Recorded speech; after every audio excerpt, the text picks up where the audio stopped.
Okay, let's jump forward 100 years to the year 2120. Come on, play along. You're in the stands for the finals of your beloved sport, fencing. Your two favorites are going up against each other. Lightsaber noises are the most intense sounds in the room. You can almost feel the walls vibrate. Plasma going up against plasma. The contestants are both wearing protective gear made from a material plasma can't cut through. That's the sound they make when they're cutting through air. Steel fencing swords are a thing of the past. Lightsabers are what's cool now. Just the other day, during Thanksgiving, you could see your neighbor from your window. He was using his own lightsaber to cut through his turkey. All his knives must have been dirty. He sent you a picture afterwards, and as it turns out, it ended up being a little too well done after the heat from the plasma. Well, back to this year. Lightsabers are still not real, but they are something everyone would love to get their hands on. They're about as futuristic and fun as swords can get. Imagine a blade made of plasma that comes out and retracts whenever you want, and the only thing you have to carry around is a handle. In Star Wars, they were also called laser swords. Well, it makes sense. Remember those tiny little lasers you played around with when you were a kid? Those were fun. They were the size of your finger and could help you point at anything. They had that red light that came out from one end. Cats went nuts for them too. They still do. If you have a laser and you point it at the wall with your cat paying attention, it'll instantly run at it. If you turn it off, they'll be all confused and start looking everywhere for it. Some dogs too. In the movies, lightsabers are used both offensively and defensively. There's no need for a shield like in ancient times. They also cut through almost everything except other lightsabers. Still, the one thing Star Wars universe has that we don't is the material that makes lightsabers possible – kyber crystals. Those don't actually exist. Technically, building a lightsaber is possible, although hard, since, we're not Jedis or Mandalorians. The first thing you need to make your lightsaber dream a reality is plasma. And you might be wondering, what exactly is plasma? It's superheated matter, and often called the fourth state of matter. The first three states are solid, liquid, and gas. Plasma makes up over 99% of our visible universe. At night, you can see it in the form of stars, nebulas, and those lights you can see at the North and South Poles. It's controllable, too. With the help of magnetic forces, you can mold and shape plasma. But for it to work like it does in the movies, you'd need very large and bulky equipment, and that wouldn't exactly fit in your hand. We don't know for sure what size it would have to be, but imagine it's the size of a car. All excited, you tell your friends you have a lightsaber, but it's in your garage. Still, very impressive. You all walk to your house, open your garage door, and there it is. Your very own bulky, large plasma equipment thing. It has a switch on the side for the plasma to come out. You press it, and a 2-foot beam of blue plasma flies up to the ceiling. Your friends are in awe. It's the first time they've seen the fourth state of matter. After you turn it off, you can see the spot on the ceiling where the plasma hit. It left a mark. It's definitely not safe to store outside. What if someone tries to play with it? This equipment would also need to be as powerful as a nuclear reactor. Let's leave those at the nuclear power plants for now. There are people who already built a somewhat realistic lightsaber or proto-saber. The way they did this was by having the plasma eject out of a metal handle. They had to carry around a backpack to fuel the plasma, otherwise it wouldn't have worked. The key ingredient for this whole thing is laminar flow. Laminar flow is when the particles of a fluid all flow in parallel lines. The other type of flow is more wacky, scientific word, which is where the particles flow randomly and in opposite directions. If it wasn't for laminar flow, the plasma from the lightsaber would take off in any direction it felt like. The lightsaber's fuel is liquid gas, which, combined with oxygen and a spark, allows the plasma to flow in a straight line and to be controlled. So, to start with, the gas from the fuel backpack flows in a laminar flow, which is then directed into the lightsaber's handle. The fuel has to be highly concentrated. Then, you need a spark. After this, the plasma will be ejected from the handle, and that's it. You've got a lightsaber. This plasma beam will burn at insanely high temperatures, which means it can cut through a lot of stuff. Or, burn it. All this means is that technically, a real-life lightsaber is possible. But you'd have to lug around a massive backpack with fuel and combine it with oxygen to ignite it, which is a very dangerous thing to do. But unlike in the movies, it's not sturdy like a sword would be. It's a flow of plasma, and when you try to cut things with it, the plasma flow won't stay exactly the same. Another option for a real-life lightsaber is a proto-saber. Proto-sabers need fuel to operate and are very dangerous too. Simply put, they're really hot blades that burn so bright they'd have almost the same appearance as a lightsaber. Now, if you still want a lightsaber but don't want to take the risks that come with it, awesome LED lightsabers exist. They're fairly simple. Usually they're just a tube that contains an LED, and when you press the button that turns it on, it shines bright like a real lightsaber. Some of them will make the zoom noise too. They're 1,000 times safer, and you can even buy them as gifts. There's also the option of a laser lightsaber. It's just a handle, like a normal laser, but a lot more powerful than the ones you used to play with. These ones come with warnings because of how powerful they are. You might even have to wear glasses to protect your eyes. They can even be powerful enough to cut through stuff. Okay, but what if you just want to play with plasma but not a lightsaber? You still can. There are plasma globes you can buy and play around with. A plasma globe is a glass sphere that contains a lot of odorless, colorless, single-atom gases that won't explode or anything. They have an electric conductor in the middle, and when you feed some voltage through it, you get plasma inside the globe. Because your body conducts electricity, when you place your hand on one of these globes, energy flows into it. It's pretty cool, because you can see plasma in action with the help of a small container. Bam! Technology! When real lightsabers come around, we're probably going to be at a place in time where spaceships might actually exist. I mean, real spaceships.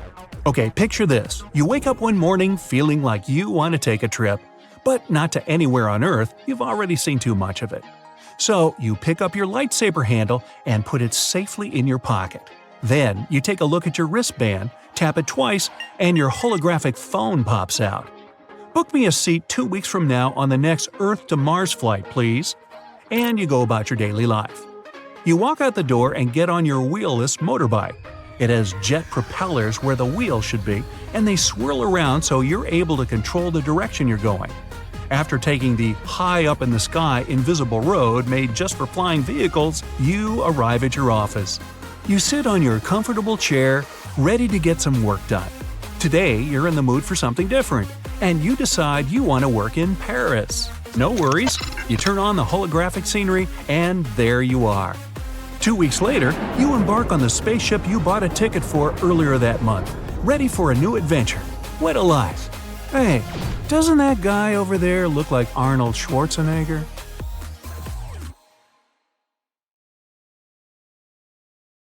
Here we go again. You rush around your house, getting your bag ready for work while you gulp down the last of your coffee. Your annoying alarm didn't go off, so you've been in a rush all morning. Just as you're about to leave, you hear a shriek coming from outside. You sprint onto the street. Maybe someone needs help. You look around, but nothing seems wrong. All you can see is an upset-looking woman frantically tapping at her phone. She suddenly turns to you and says something about the battery, but she's so worked up that it was hard to understand. Maybe she missed an important call and she needs a charger. You offer to help and run back inside to get your charger. When you unplug your phone, you realize that it's out of charge too. Weird. It should have been on 100% after charging all night. You think back to your broken alarm clock and wonder whether there might be a local power outage or something. You get even more worried when you check your laptop. It won't turn on either. How are you going to give your big work presentation now? Whoops, you realize that the woman outside is probably still waiting for the charger. You rush back out, but she's gone. The street now looks like some kind of weird disaster movie set. It's filled with angry and confused pedestrians.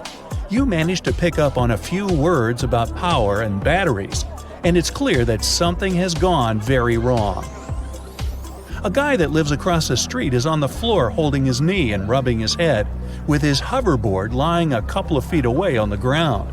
Looks like he took a big fall. You wonder why everything is going so wrong for everybody. The man, who usually delivers your papers, cycles up next to you. He's panting so much that he can barely get a sentence out. The battery on my bike is broken. I guess I'll have to ride up all these hills the old school way now. A friend from work runs up to you, saying her car stopped.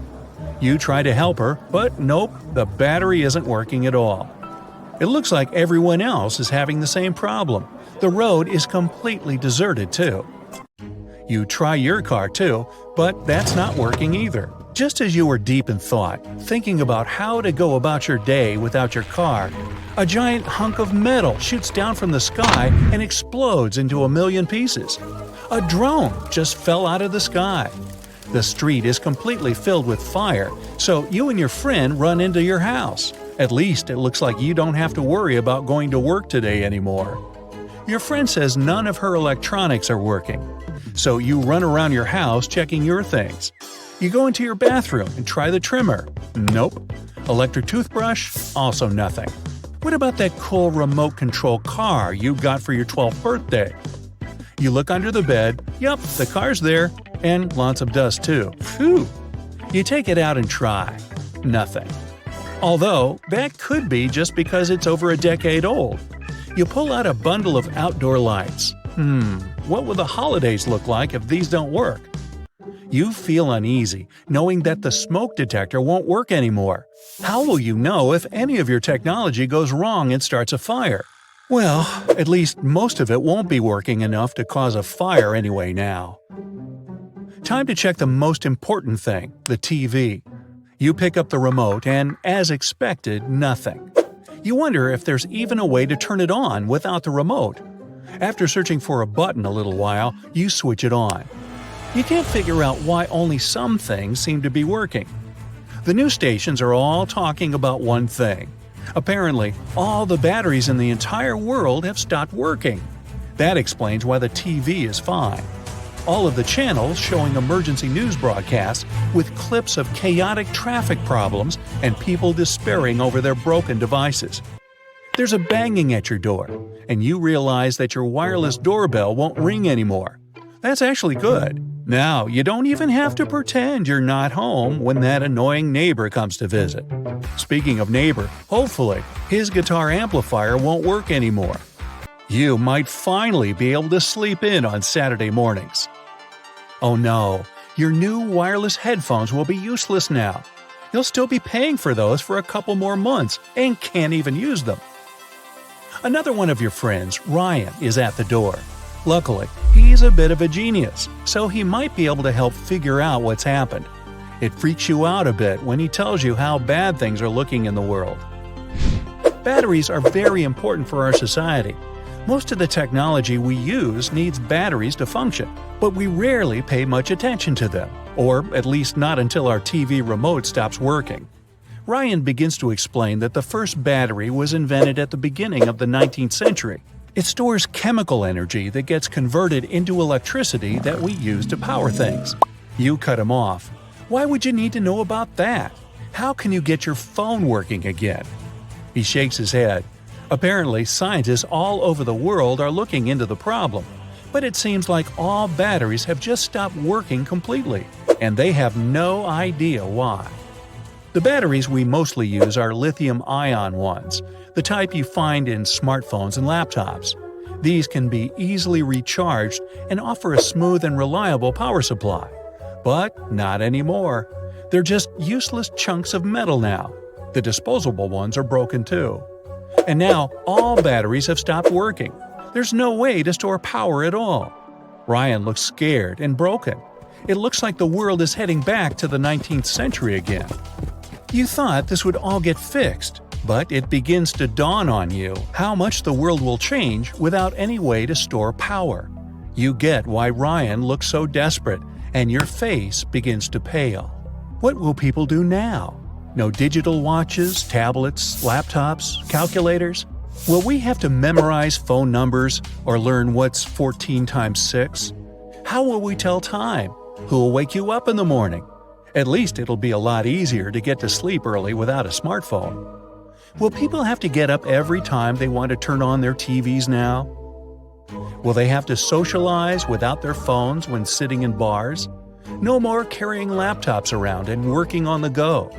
You won't be able to jot things down on a Word document anymore.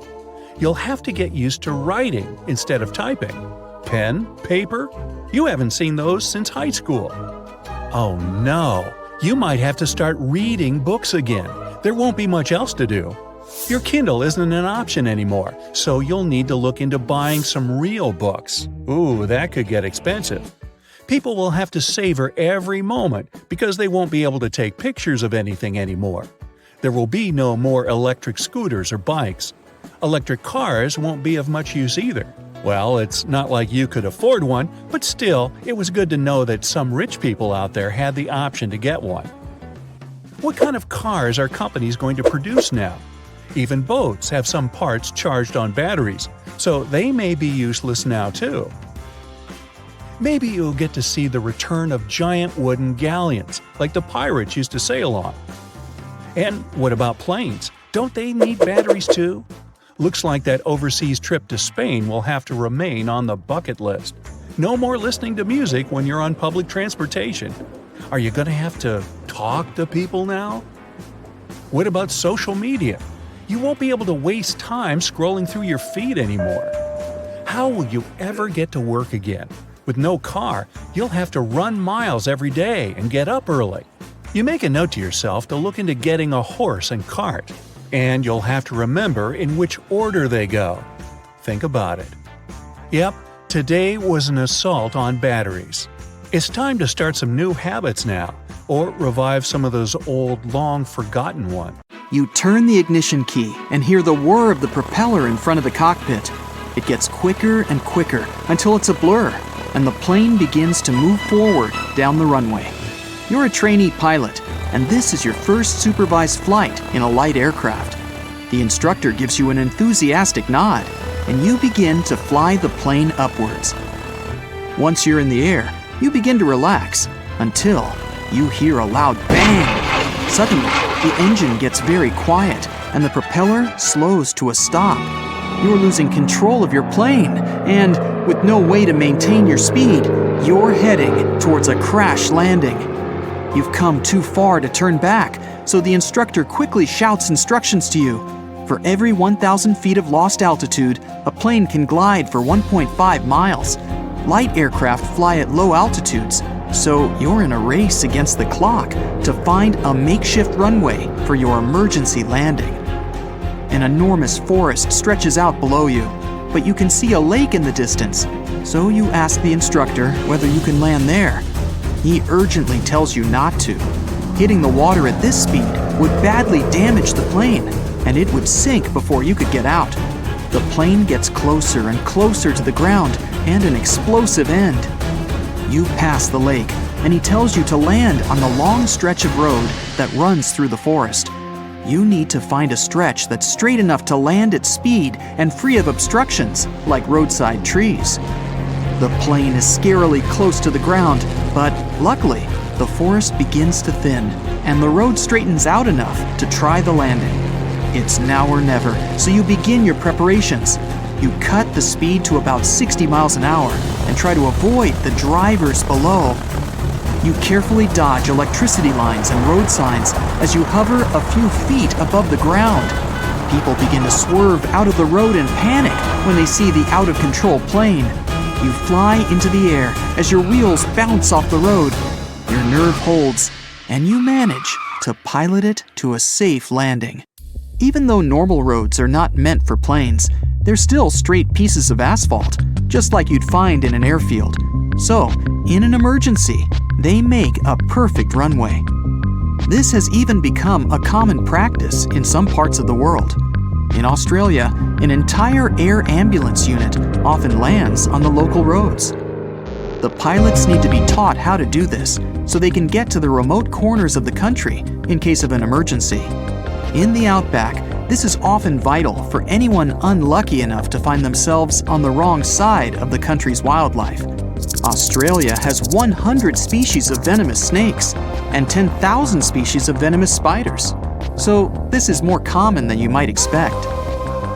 When someone gets bitten in the wilderness, The rescue planes need to land somewhere nearby. They can't land on the soft, sandy ground because the planes are far too heavy. That only leaves the roads. This is such a problem for them that the people in Australia designed special roads for landing planes. They look like normal roads for cars, but with aviation markings to help the pilots land. There are also small pockets on the sides of the runway for aircraft parking. If you drove down one of these roads, you'd see special signs warning you that an airplane could suddenly appear. Luckily, there isn't much traffic in the outback, so cars and planes rarely meet each other. The only problem with landing in places this deserted is the lack of illumination. It's hard for the pilot to find a landing strip in the dark. In 2015, near South Florida, a pilot was flying a Piper PA-24 Comanche light engine airplane. He was cleared to land at one of the airports, but the landing was delayed. He was forced to circle around the airport for so long that he ran out of fuel. The places he saw that were close enough to land on were a swamp, which was a terrible option, and a highway. It was 8:45 a.m., rush hour. But still, the pilot steered the plane toward the busy road. The plane's engine wasn't running, so it flew silently towards the unsuspecting commuters. Most of them wouldn't have noticed it until it was only a few feet away. The pilot desperately tried to avoid highway signs, streetlights, and power lines. He was gradually losing altitude, and it was time to land. The pilot tried to warn the drivers of his approach, but it was no use. One of the drivers, Daniel, was relaxing on his drive to work. He nodded along to his favorite song and thought about what he was going to eat for lunch. Suddenly, the whole car shook. He looked behind him to see the roof of his car being sliced into pieces by a giant propeller. The screeching noise of the tearing metal and fear almost caused Daniel to lose control, but he kept his hands firmly on the wheel and hoped the propeller wouldn't reach him. Seconds later, the plane slowed to a stop. Amazingly, no one was hurt in the incident, and even the plane sustained almost no damage. It's a shame that the same couldn't be said for Daniel's car. Daniel had always been a cautious driver, and this was his first accident, ironically, with an airplane. It was such a stressful flight for the plane's pilot that while police and rescue workers were figuring out how to get the plane out of the way, he just laid down on its wing and took a nap. Another incident happened in California. The plane's engine failed right in the air. Once again, the highway was chosen as the landing spot. This time, the oncoming traffic lanes were separated by a green strip of lawn, and the pilot skillfully landed on it. There was no damage to the cars, the plane, or the pilot himself. Planes landing on the road are pretty common in some parts of America. Cantwell, Alaska has such a small population that the roads are mostly empty, so planes often use the highway alongside the cars. People come to the grocery store and see planes in the parking lot. Light planes don't weigh much more than a couple of cars, so the asphalt can easily carry them. They can also easily fit in the bounds of the road. Once planes reach a certain size, that becomes impossible. Take the small commercial Boeing 737, for example. Its wingspan of around 110 feet is double the width of even the biggest four-lane roads, which tend to measure in at about 60 feet. If one of these planes had to land on a road, its wings would smash into signs and lampposts. In an emergency, these issues might not be enough to stop pilots from landing on roads. The real problem with larger planes landing on normal roads is that they haven't been designed to carry the plane's weight. Commercial aircraft can weigh more than 90 tons, but roads never have to carry anything heavier than a truck.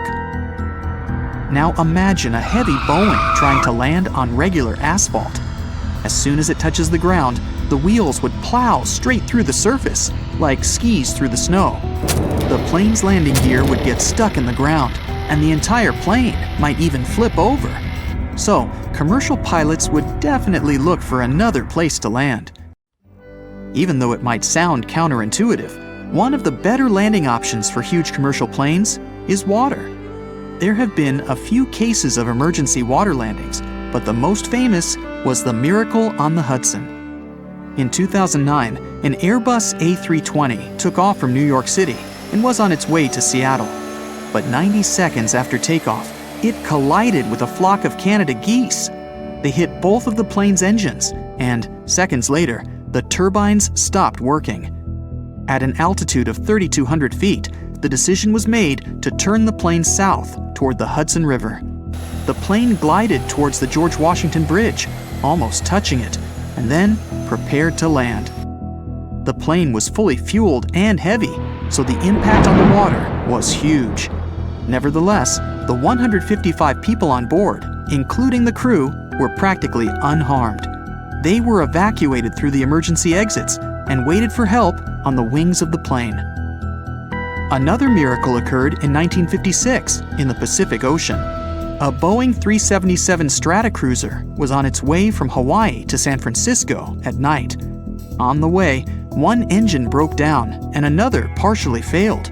The crew realized that they wouldn't be able to fly to the nearest airport, so they contacted the Ocean Station November, a Coast Guard vessel that was sailing nearby. To reduce the weight of the plane, the pilots flew in circles, burning fuel. By dawn, they were ready to land the plane on the water. The pilots reduced altitude as much as possible and shut off the engine to drop the speed. The plane then touched down safely on the water. Soon after, the rescue vessels arrived and rescued all the passengers. None of the people were hurt or even seriously injured.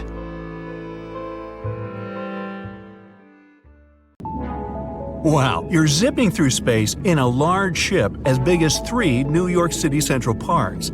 There's a lot of commotion going on. No, it's not some alien invading the spaceship. It's a very important day. The date is January 22nd, 2700. You've just been born outside of the Earth's atmosphere. Happy birthday! There's a medical team attending to everything. Futuristic gadgets help out with every aspect. And the view from the giant spherical glass ship is nothing but the incredible vastness of space. You can't even see Earth anymore. The spaceship is flying to a new destination millions of miles away. ETA on reaching that new host planet? Decades. Fast forward a bit. You're 25 years old, and this spaceship's the only home you've ever known. So far. You've learned all the ins and outs of the ship. You start your day in your dorm, which has all the essentials: a small compact bathroom, a mini kitchen, a bunk bed, and a magnificent view of the stars and planet outside the ship's reinforced glass. And you never need to worry about space radiation. The ship has an everlasting magnetic shield that reflects space radiation, so it doesn't seep its way onto the ship. Otherwise, there'd be big problems. The ship was designed to have artificial gravity. Astronauts normally lose 1 to 2% of their bone density every month they're up in space, since they're just floating around all the time. But now, I mean in the future, in deep space travel, they're able to solve this problem.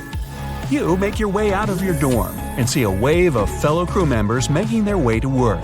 They're all gliding through on their advanced mini hoverboards, and everyone's wearing different colors, a space-age uniform.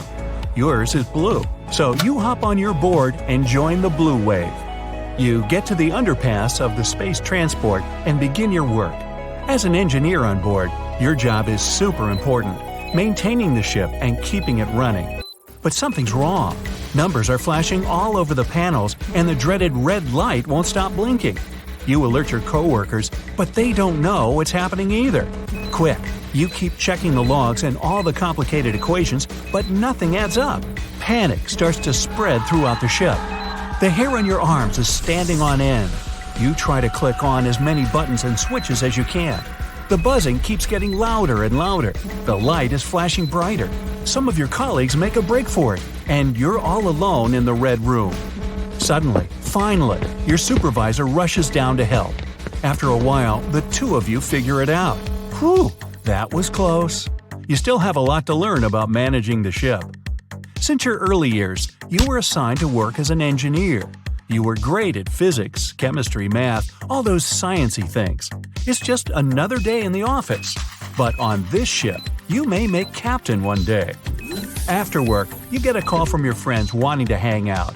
And when I say call, I mean a phoneless device that lets you communicate with anyone while seeing all their info through a hologram projection that only you can see. You can also use it to listen to old tunes from Earth. Pop music has now become classical music, and movies are now 3D projections of your own imagination. You make your way out of the underpass and go up to the Space Plaza. That's where everyone hangs out when they have time off. Some cafes, restaurants, a barber shop, even an ice cream parlor. You've never hung out anywhere else. The space transport is essentially a small city which has all the important things society needs. That includes a biosphere full of animals and plants from different climates on Earth. Many tropical forests, many deserts, many rainforests, you name it. The biologists on board make sure to keep it all healthy so you feel like you're at home. Not that you've ever set foot on Earth. You enter the wild savanna and see some gazelles galloping around. A few wildebeest seem to be rummaging around, and a small pack of lions are on the prowl. In the jungle, you feel the humidity and the thick leaves and bushes all around. Some mountain gorillas are playing, and there are little tree frogs here and there. And lurking in the trees, making its way down for a sip of water, is a jaguar. Over in the dry desert, you see some roaming camels, a little rattlesnake slithering its way out of the heat, and some little scorpions crawling around in the sand. You learned a whole lot of biology these last 25 years. You know all about Earth, but you've never been there. Weird. After the tour of nature's habitats, you hear an announcement on the PA. It's the captain. The new planet is hours away, earlier than anticipated. Everyone assume positions for landing. Everyone on the ship rushes to their dormitories, except the key crew members needed to run the ship. You strap into your bunk bed that turns into a seat with fancy interstellar seatbelts. You look out your window and see a blue dot in the distance. It gets bigger and bigger, and it looks a whole lot like Earth, from far away at least. That didn't take all that long, only 25 years. Wonder what's going under the hood of that spaceship. You look back at your life in space, knowing this first part of it is coming to an end. It's kind of like living at the South Pole. At the bottom of the world lives a small community of scientists who work between winter and summer doing all kinds of research, from climate and geology to meteorology and astronomy. Their lives must be similar to living here in outer space. They have their own bunkers, scientific labs, and even recreational rooms for sports and music. The nature on the planet you're approaching is unlike anything on Earth. Tropical trees soaring higher than the highest skyscrapers. Oceans that are so wild, there are hurricanes that last for years, just roaming about. The pilot announces the landing. It's all good. Time to get to work. You unstrap yourself and head outside to see the new planet for yourself. Walking on land feels like arriving on a new planet. The humidity is thick and the wind is warm. The ship landed on the tropical side of the planet, where studies show is the best place to begin a brand new settlement. It's not going to be easy. Humans usually begin new settlements next to lakes and rivers. Think of the Mesopotamians, the ancient Egyptians, the Aztecs. The list is endless. They began as small settlements until they grew to be fully functioning mega-civilizations. By trading and exploring, they were able to advance their technology, learn new languages, and discover awesome cooking recipes. Hey, I could go for some pasta and sushi right about now. According to scientists, being born in space could alter the way humans look. Human heads could be bigger within thousands of generations. Who knows? There's no way to simulate it on Earth. We can even have different new skin colors, since we would need more melanin, that pigment stuff that protects us from sun radiation. Being closer to the sun or any hot burning mass of fire might mean we'd produce more or different kinds of melanin to protect us. We might turn dark brown, purple, gray, or even green. We'd have to wait a couple of million years to find out. And with no gravity, humans would have to get used to having a lower bone density, kind of like birds have. That means we'd probably be weaker than our old Earth human cells and have some slightly odd physical things going on. Gravity is essential for our balance, and mobility is one of the key factors for human survival. So, without gravity, we'd most likely have exoskeleton suits for walking and running, or taking out the trash. Now, nothing like this is going to happen for a very long time. They're still brainstorming how to bring someone into this world, or out of this world. Technically speaking, outer space is considered to be 62 miles above sea level from any continent on the world. Beyond that, endless possibilities. Humans could live in a vacuum, with the only difference being, well, our entire selves. We're always talking about living on other planets and how we can adapt to them, but theoretically, we could live on a space station. However, in that case, life would evolve completely differently, all because we'd have to live without an atmosphere. What do we humans need to adapt to living in a vacuum? Dougal Dixon created this cool concept in his book, creatures known as vacuumorphs, designed to survive in space. They're kinda like humans, but not really. First, in space with no air at all, it's all about pressure. There's a thing called atmospheric pressure. In simple words, how much does the atmosphere press on our shoulders? How heavy it weighs. Humans are used to living at sea level where there's a lot of pressure from the air around us. But in space, there's none. This would be tough for our bodies. Astronauts have their suits to handle such dramatic change. Which means, most likely we'd have to get a hard shell guarding our insides, like robots, beetles, or certain marine animals that can handle different levels of depth. Having a shell of some kind also helps to control the movement of atoms both coming in and leaving the body. These unique beings from Dixon's book, Homo caelestes, have crustacean-like features. You can see that they have this shield we discussed. They're built to withstand the challenges of orbit and the vacuum. They breathe with 3 lungs, have stubby limbs for grabbing onto spaceships, and sealed eyes to shield them from harsh conditions. These little guys also need unique organs to handle oxygen and waste.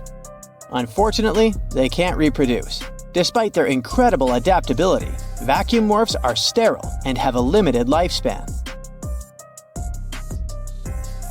We know from movies that outer space is extremely scary.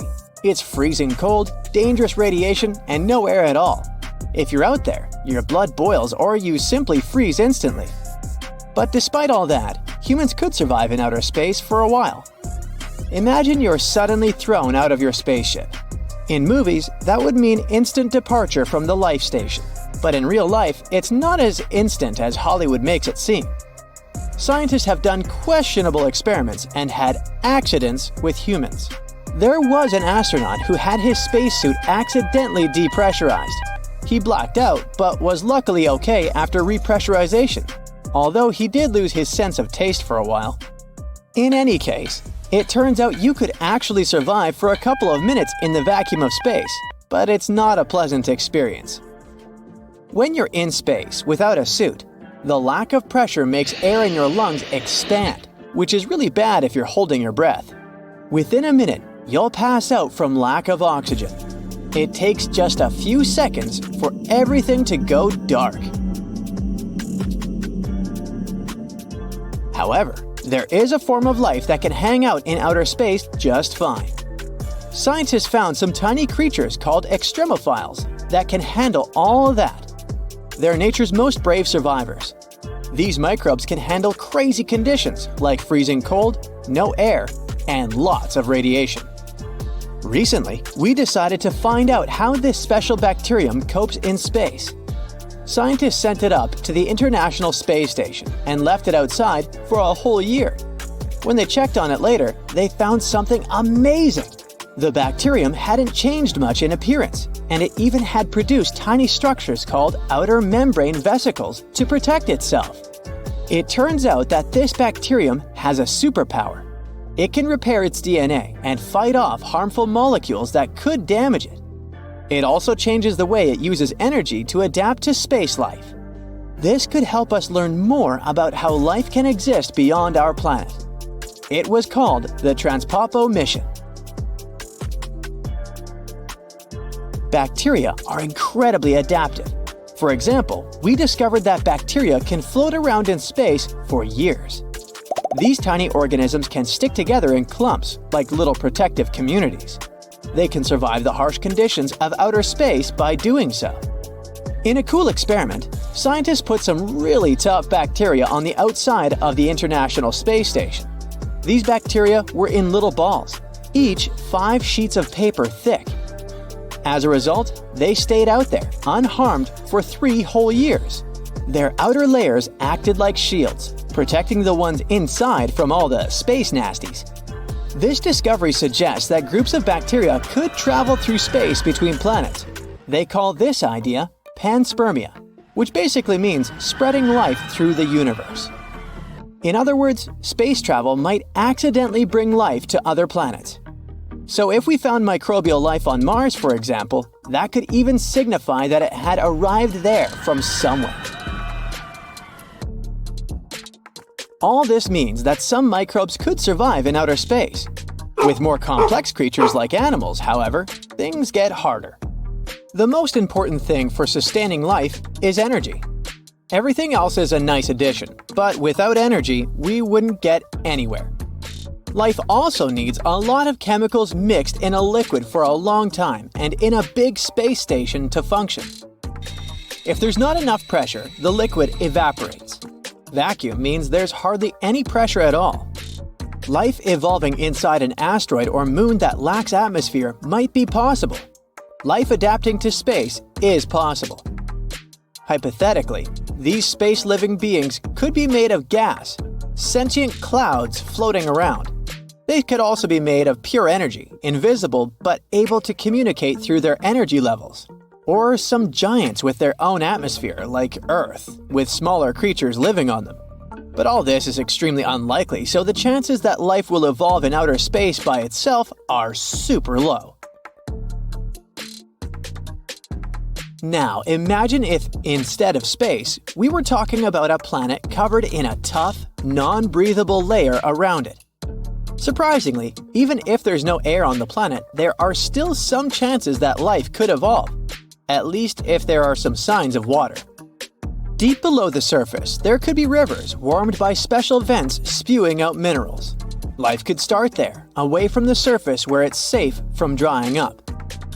Breathing is just one way we get energy, but there are other options. For example, sunlight. Think about the moon's surface. There's no air there, but we could still use solar power to survive. However, we're deep underground. With limited access to sunlight, these creatures would have to evolve ingenious ways to harness alternative energy sources. Some of them could possess photosynthetic capabilities, using specialized pigments to harness even the faintest traces of light filtering through the planet's crust. Others could form symbiotic relationships with certain bacteria that could help them receive energy from minerals and organic compounds in the rivers. Deep below the planet's surface, the rivers aren't just sources of water. They're rich in nutrients vital for a sustaining life. These rivers flow through vast underground networks, creating pockets of habitable environments where life thrives. These creatures could eat solid minerals and develop shells to keep their insides moist. They'd have to evolve unique biological features to survive in their harsh surroundings. For example, some species might develop bioluminescence to navigate the dark underground tunnels. Others could adapt sensory organs capable of detecting subtle changes in the environment, helping them locate sources of nutrients and avoid danger, kind of like moles. These ecosystems would operate on a delicate balance of nutrient cycling. Microorganisms would break down organic matter and release essential nutrients into the rivers. This, in turn, could help plants evolve, and plants could become food for larger creatures, and so on. And then, who knows what could happen over millennia? As the planet's crust shifts and cracks over time, exposing these underground realms to new challenges, the creatures adapt and evolve in response. In any case, what we learned is that life is much more adapting than we previously thought. It could survive even in extremely harsh conditions. We might not know what types of life we'll discover on other planets, but we shouldn't be surprised if we find it in weird, unexpected places. Oh, capybaras. I bet your social media is flooded with these adorable creatures enjoying a hot bath, looking like they couldn't care less about the world's problems. Yeah, I get it. The world's largest rodents don't exactly look too sharp with that zen vibe going on, but they're actually pretty clever. Studies reveal they're even smarter than 2-year-old kids and average dogs.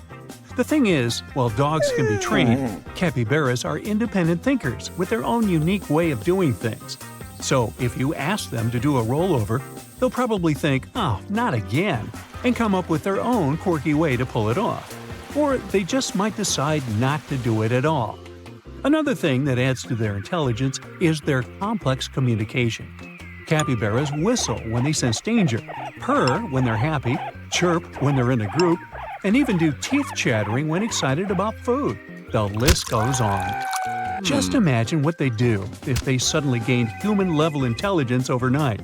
With their unique vocal abilities, capybaras could make fantastic voice actors, creating sounds beyond human capability and adding realism to animals and movies.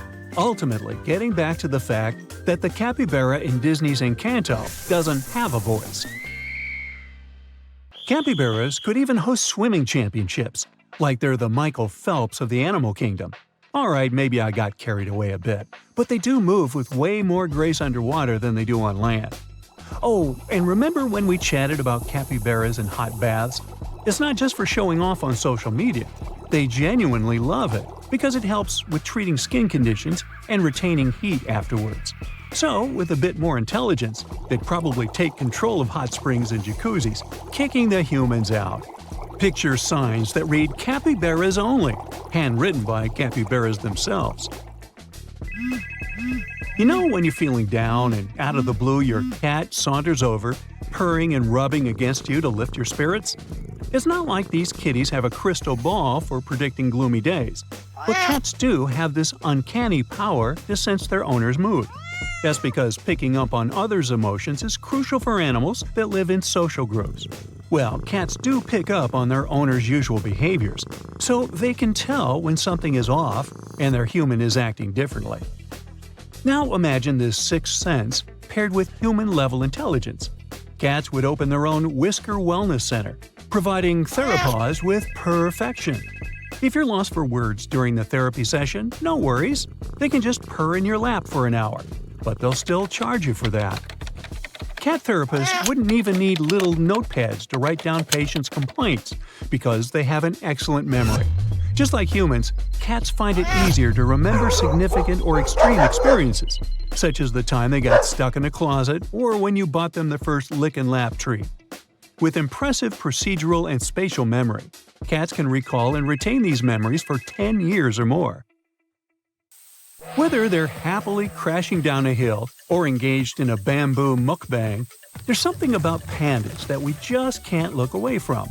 YouTube is brimming with thousands of videos featuring these oddly enchanting creatures rolling around, backward, and even sideways. Theories suggest that they roll for a bunch of reasons, like regulating body temperature or waking up muscles that have fallen asleep after sitting for long periods. But, well, there's another crucial factor – laziness. I mean, well, why walk when you can use gravity and roll down hills, right? If pandas were as smart as humans, they could pioneer the world's first school for perfect jobs for the lazy, such as working on motocross circuits, rolling all the way down to check if the ramp's slope is just right. They would also be the champs at detecting when people lie, so they could do a pretty good job as lawyers, HR professionals, or negotiators. I know. We often think of them as black and white, clumsy creatures, and not exactly protagonists from Lie to Me. But after years of living among humans, they've learned how to distinguish between angry and happy human expressions. So, with a human-level brain, they could easily become experts in reading micro-expressions. What would you say if I asked you which sea creature is the smartest? I bet dolphin was the first thing that came to your mind. Yeah, they're pretty clever. For example, dolphins have this cool move where they use sponges to protect their noses while fishing, and they learned how to do that 200 years ago. But do you know who figured out how to use tools way before dolphins? Yep, sea otters. I know we often get distracted by how stinking cute they look floating on their backs, and it's easy to forget those tiny hands and brains can do some insane stuff. Thanks to their forepaws, equipped with retractable claws and tough pads for gripping, Sea otters can rub, twist, pull, or tear things with surprising skill. So don't be surprised when you see them doing crazy stuff like hiding their favorite toys in their bellies or helping people clean pools. These behaviors are really fun to watch, but they've also learned some impressive tricks in the wild, like using rocks as hammers to crack open shellfish. In a world where these water pups are as smart as humans, they'd probably own 5-star seafood restaurants around the world. I mean, they've got mad skills handling the tough shells of creatures like sea urchins, clams, and crabs. Plus, their impeccably good taste in food would only get better now that they can finally enroll in Le Cordon Bleu. Now, just because an elephant's brain is 3 times bigger than the human average, that doesn't mean elephants are 3 times smarter than us. Sure, they have 3 times more neurons, but only a small part of them is in the cortex, the part responsible for complex skills like problem-solving and learning. However, elephants are remarkably developed emotionally.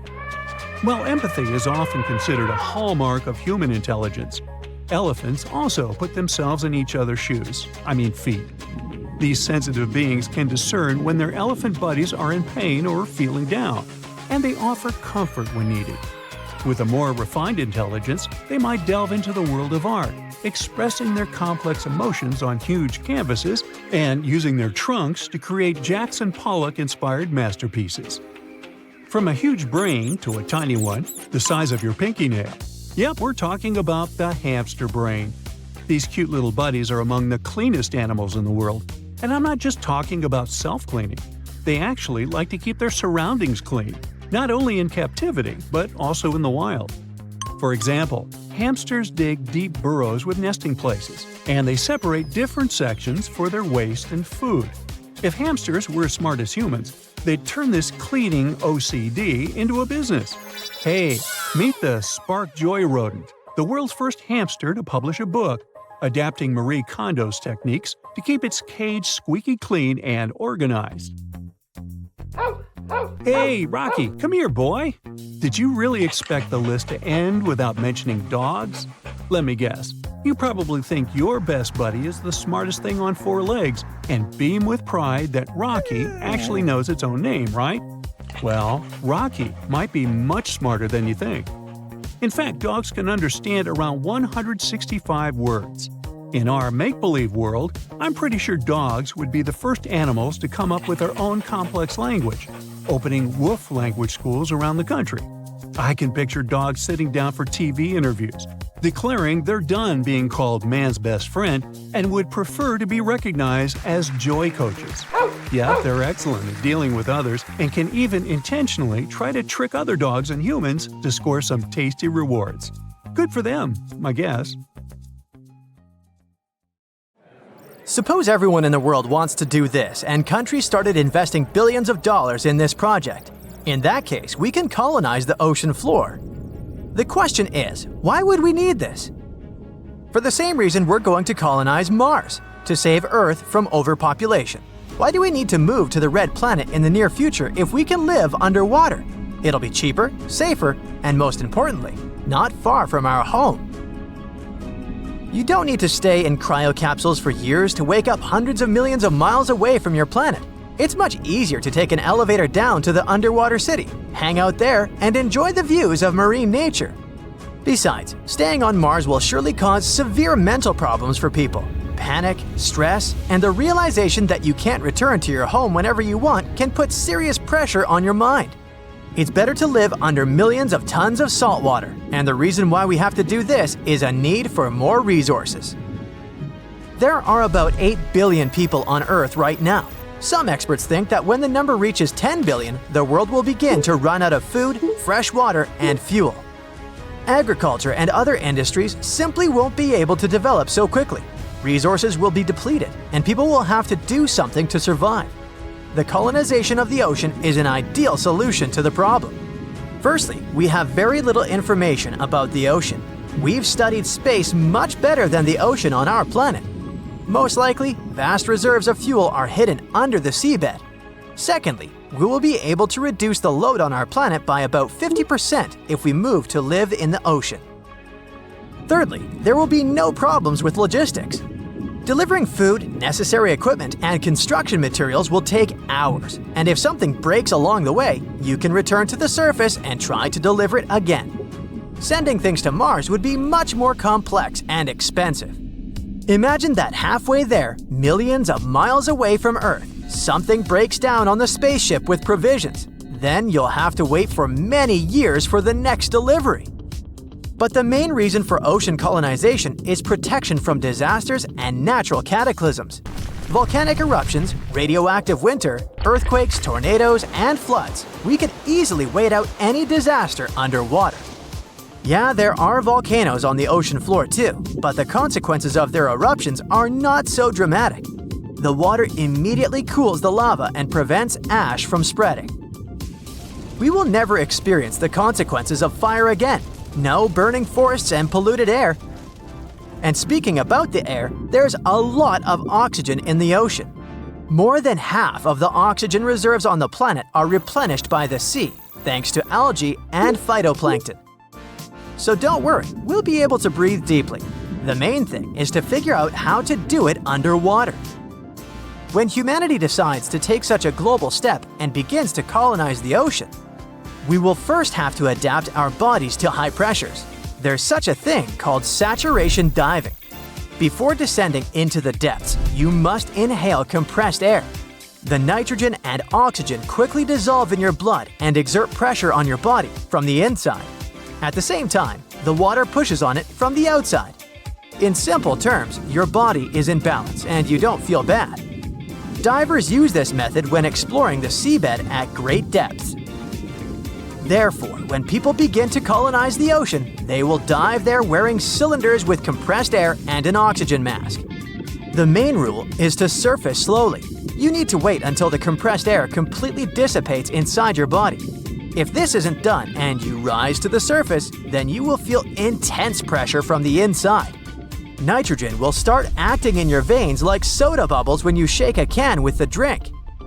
After this adaptation, we will start building cities, roads, and stations that will transfer people to dry land and back.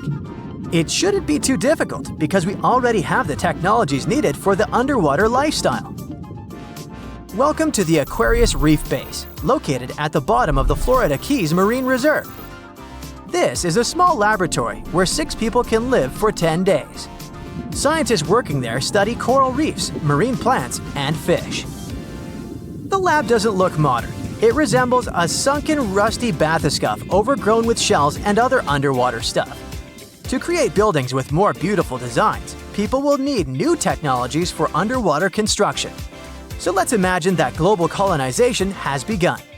Engineers use durable stainless metals and other materials capable of withstanding high pressure. With the help of freight elevators, people lower everything needed for large-scale construction to the bottom. Stations with such elevators appear in all the seas and oceans. Workers build huge underwater constructions on dry land. Then, large ships deliver them to the stations. From there, they descend to the bottom, where scuba divers and robots set these houses on the ocean floor. Every building is like a giant submarine with lots of apartments. They look ordinary from the inside, except for the underwater view from the window. To reduce waste emissions, engineers build huge capsules in every city, where garbage is destroyed by high water pressure. People try to live closer to the shore because they want to spend less time commuting. This causes severe pollution in coastal areas. Builders set up communication between the stations and land by creating vacuum tunnels with high-speed trains inside. In simple words, this is an underwater subway, only much faster than the one on dry land. From now on, people move farther from the shore to live in cleaner water. Humanity begins to make daily life in underwater cities more comfortable when the main construction is over. Scientists create filters that can quickly purify seawater. Now, everyone has a faucet that takes water directly from the ocean and turns it into fresh water. Also, constructors put in air filters capable of extracting oxygen from the water. Electricians create underwater mills to generate energy. To leave home, a person must put on a diving suit and cylinders with compressed air and exit through an airlock. People swim between buildings and talk to one another using radio communication. For faster movement, car companies produce small bathyscuffs with locked cabins and powerful propeller systems. Over time, engineers create large domes where you can walk and breathe fresh air, like on land. Global clothing brands develop fashionable diving suits and practical accessories for comfortable underwater movement. For example, you can attach a small heater to your clothes to not freeze while swimming. And you can also put on wider fins with engraved brand symbols.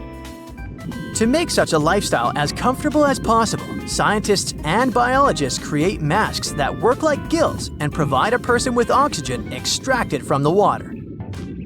Constant exposure to high pressure changes people's physiology over time. In the water, we need to put more effort into moving. People who often leave their homes lose a lot of calories. They become slimmer and their muscles get stronger. Look at the Olympic swimming champions.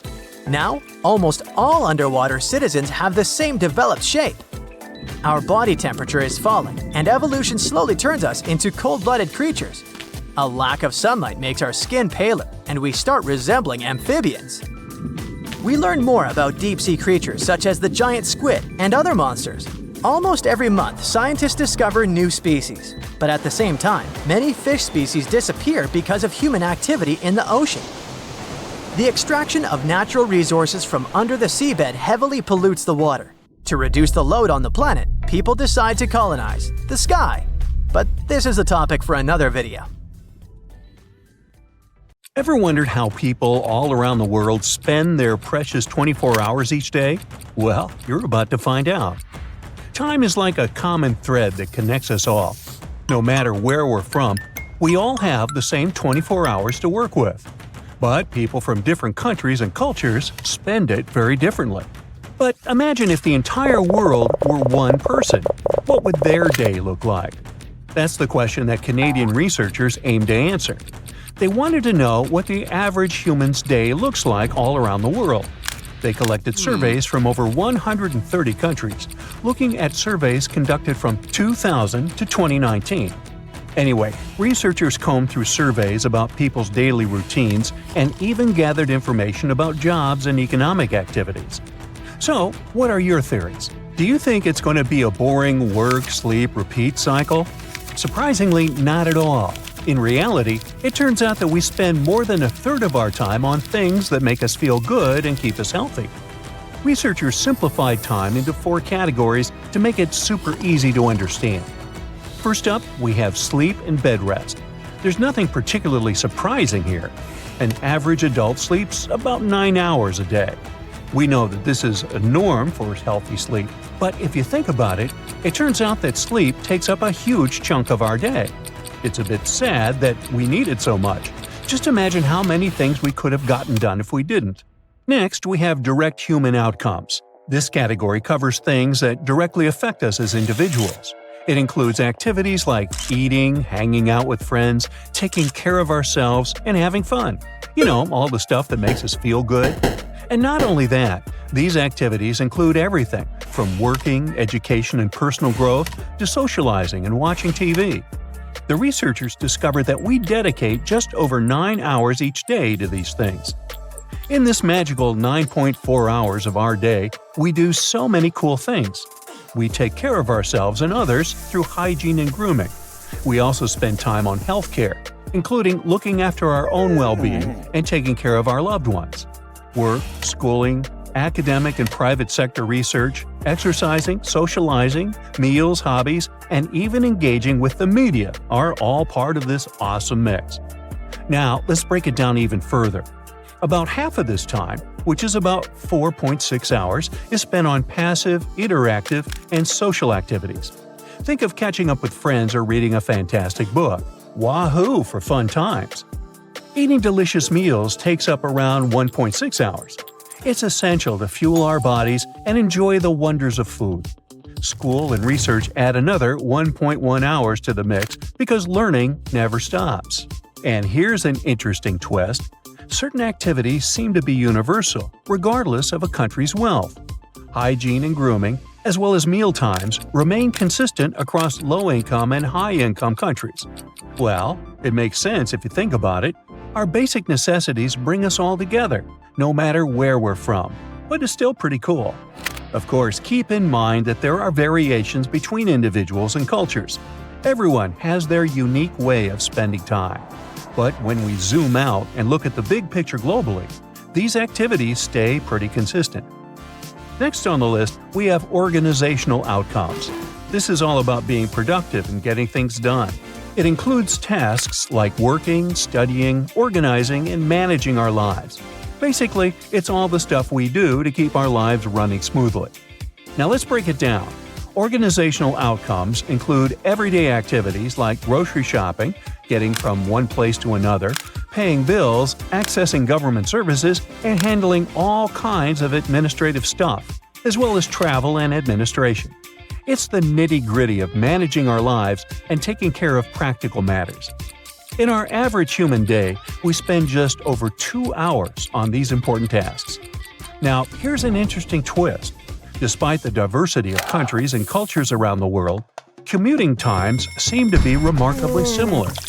We might have expected significant variations, but the research team discovered that commuting times are remarkably universal. So, on average, we spend about 1 hour each day moving from one place to another. This finding has caught their attention. Further research is already underway to dig deeper into this fascinating aspect of our lives. The mysteries of travel and its impact on our daily routines are being unraveled as we speak. And it seems like, even though these activities may seem mundane, they play a crucial role in keeping our lives running smoothly. And lastly, we have external outcomes.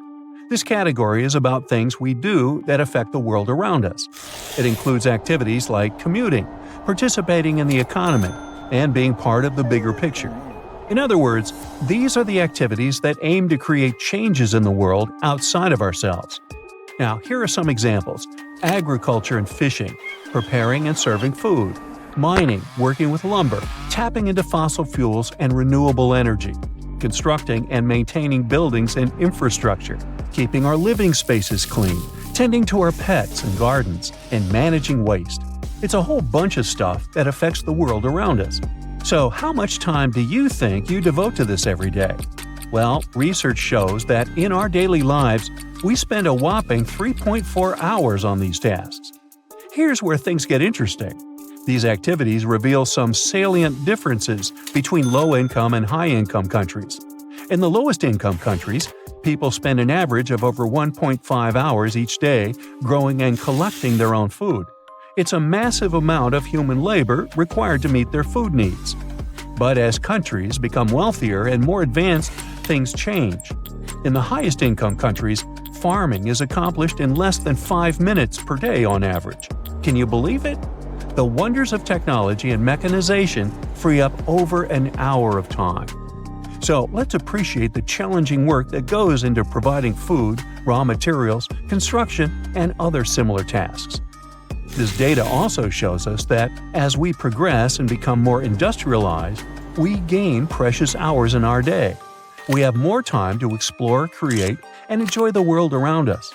Time becomes our ally, allowing us to pursue other passions and adventures. So, here's what an average human's day looks like. They spend 9 hours sleeping, around 9.5 hours on things that are important and fun to them, around 2 hours organizing stuff, and around 3.5 hours affecting the bigger world around them. Pretty cool, isn't it? How does it compare to your daily routine?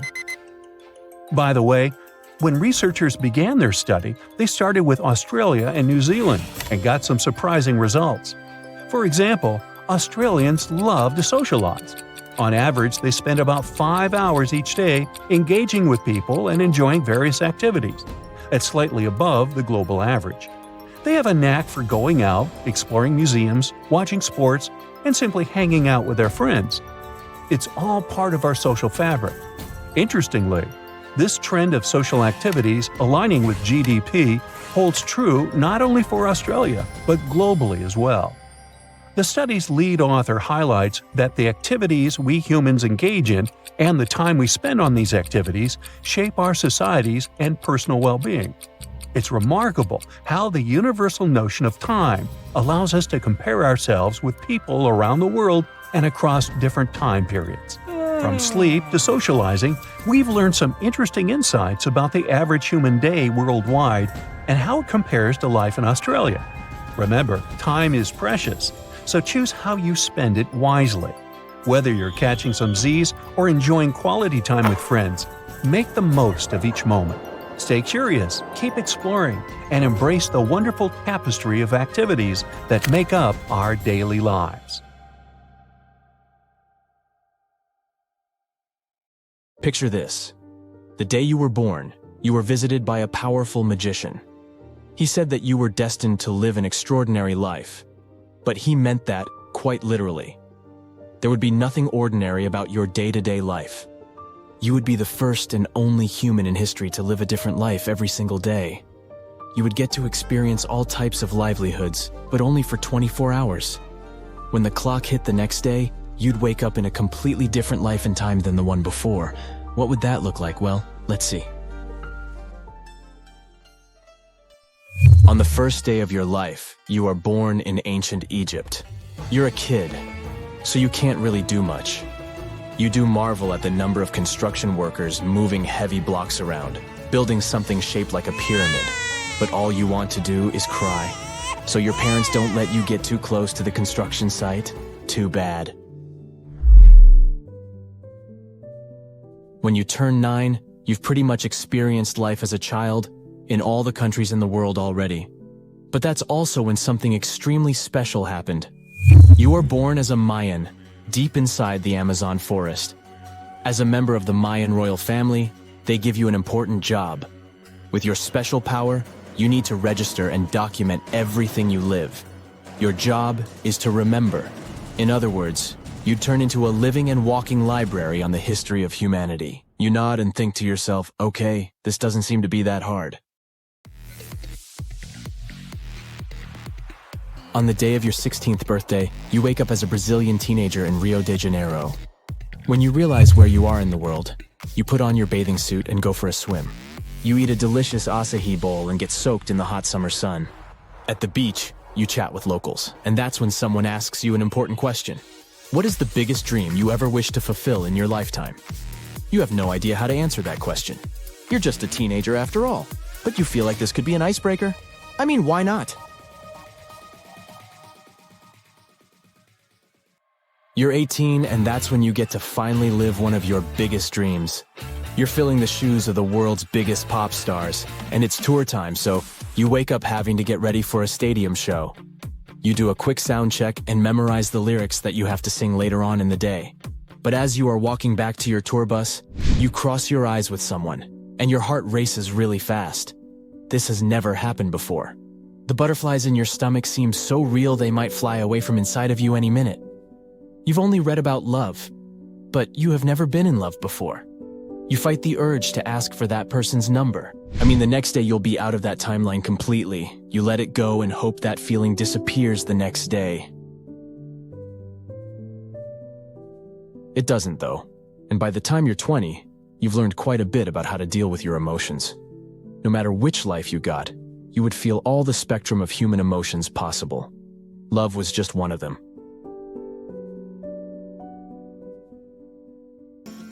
You're 21 now, and you get to live your day as a traditional Icelandic cook. You learn how to make a fascinating rye bread recipe like they did in the old days. You feel a lot of respect for how the locals have kept their traditions. You see, in the old days, Icelanders cooked their bread with the help of thermal vents. They buried the bread on the ground for over a day, and let it cook with the help of geothermal vents. By learning this technique, you feel like you are honoring the country's ancestors as if they were your own. It's your 30th birthday, and whoever plays the roulette of your life made you wake up as a Wall Street worker in New York City. Your day begins with your boss calling the phone on your bedside table. You grab a taxi and quickly arrive at your workplace. You've seen numbers before, but this is a whole different level. You learn how to talk and think quickly. You drink quite a bit of coffee, but it tastes amazing. The city is overwhelming and beautiful. You love it when you get to experience city life. You end your day in a jazz bar because why not? During your 42nd year of life, you notice that most of the people your age have built families and live pretty busy lives. That's when you get to be a parent for a day. Your newborn baby cries nonstop, and you need to figure out fun and creative ways to distract them. This is something you've noticed over the years. How humans are expert creators. Although we don't normally recognize it, you grab an acoustic guitar you discovered you knew how to play and make your baby fall asleep to a soothing lullaby.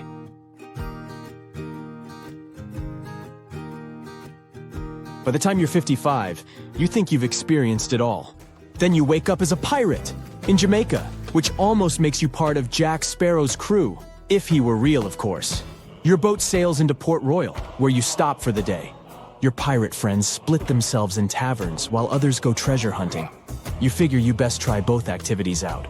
Suddenly, you feel like the earth beneath you is trembling and oh, you've never seen big waves before, but that one looks like it's coming directly toward you. You witness a great earthquake that leaves the city completely underwater. During your life, you've never experienced loss before. You got used to not getting attached to the lives you were living, and you never stayed anywhere long enough to call that place home. But witnessing what you saw showed you the unpleasant sensation of feeling hurt and sad.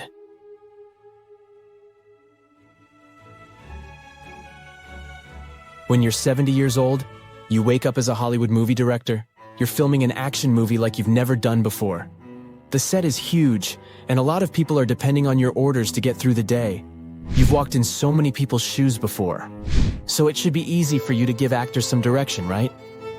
The movie is set in outer space, and the story is about a space worker that feels underprepared to take on an important mission. When the actor asks you for some type of guidance to do the scene, you say, "Just picture that all of your fear is personified by a stuffed teddy bear." That usually helps me. At the end of the day, you get some pretty amazing takes and think to yourself, I might as well visit the Walk of Fame while I'm here, huh?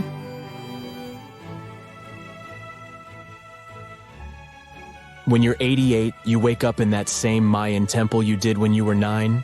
You come back with all of the teachings and experiences you gathered over the many, many lives you got to experience. You write down all the knowledge you have gathered throughout your life, and the Mayan chief sure is impressed by you. You've gathered enough to fill in a huge library.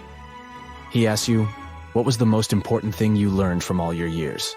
After a lot of thinking, you answer, I thought I was learning about humanity, how humans are social beings, how they thrive in groups, how good it is to feel joy, and how bad it is to feel sad. But really, I'd say I learned a lot about myself throughout the way. That was the most challenging and most fascinating teaching of all. The Mayan chief nods at your wisdom and leaves you wish for your last experience. And you say, that's easy. I want to wake up where I first fell in love once again. Let's see if I'm lucky this time. Hey, if I said, what time is it? You'd probably look at your phone, laptop screen, or wristwatch to find out. But how do these devices know the time? In your devices, the time is set automatically by the program. But how does this program know the exact time? People set up wristwatches before the sale. But then, how do these people know the time? Does anybody really know what time it is? Hey, there's a song there. Anyway, how do we determine this time? And what happens if all the clocks in the world stop? Wait a minute, or longer. So, welcome to the National Physical Laboratory in southwest London. Here you can find some of the world's most famous atomic clocks called hydrogen masers. There are about 400 such devices around the world, and they help the whole planet navigate through time. All modern technologies, satellites, operating systems, GPS, flight and train schedules, and the TV program on your screen are guided by the atomic clock. And here's how they work. Imagine a pendulum. It swings from one side to the other. One swing from left to right, or vice versa, is a period of time equal to 1 second. The pendulum is not very accurate since it's not constant. Its movement may slow down or accelerate. In atomic clocks, atoms do the function of a pendulum. When they're exposed to microwave radiation, they begin to fluctuate. About 9 billion fluctuations are equal to 1 second. Don't believe me? Hey, count them yourself. The vibrations of atoms are precise and unchangeable. These clocks are not lagging behind and not accelerating. The error in such a clock can be 1 second once every 10 million years. Now, I can't wait around that long, so I'll take my word for it. Atomic clocks guide all modern technologies and communication satellites. And now, let's imagine that, for some reason, they stop working. Atoms no longer react to microwaves. After them, quartz watches and all electronic ones stop. Your phone no longer shows the time, and the arrival times of flights disappears on the information board at the airport. At this moment, all dispatchers contact the pilots and ask them to land urgently at the nearest airports. Further flights become impossible. There are too many planes in the sky. If several start taking off and landing at once at the same airport, it can lead to a disaster. Dispatchers wouldn't create the correct schedule without clocks. The same goes for all trains. Train stations can no longer coordinate trips and make switches on railway tracks. This system is too complex and can only work with a precise time. The world is beginning to plunge into complete chaos. The banking system is collapsing. Brokers don't transfer money to clients' accounts on time. People can't get their salaries on schedule. Imagine you promise to send a presentation to a client tomorrow at 2 p.m. and expect to get paid for it. The next day, you don't know what time it is, and send the presentation to the client 2 hours later. They don't get the file on time, and the deal falls apart. At large plants and factories, the schedule of the day gets down. People don't give out the necessary volume of production. Imagine some factory produces 2 tons of processed steel in exactly 8 hours.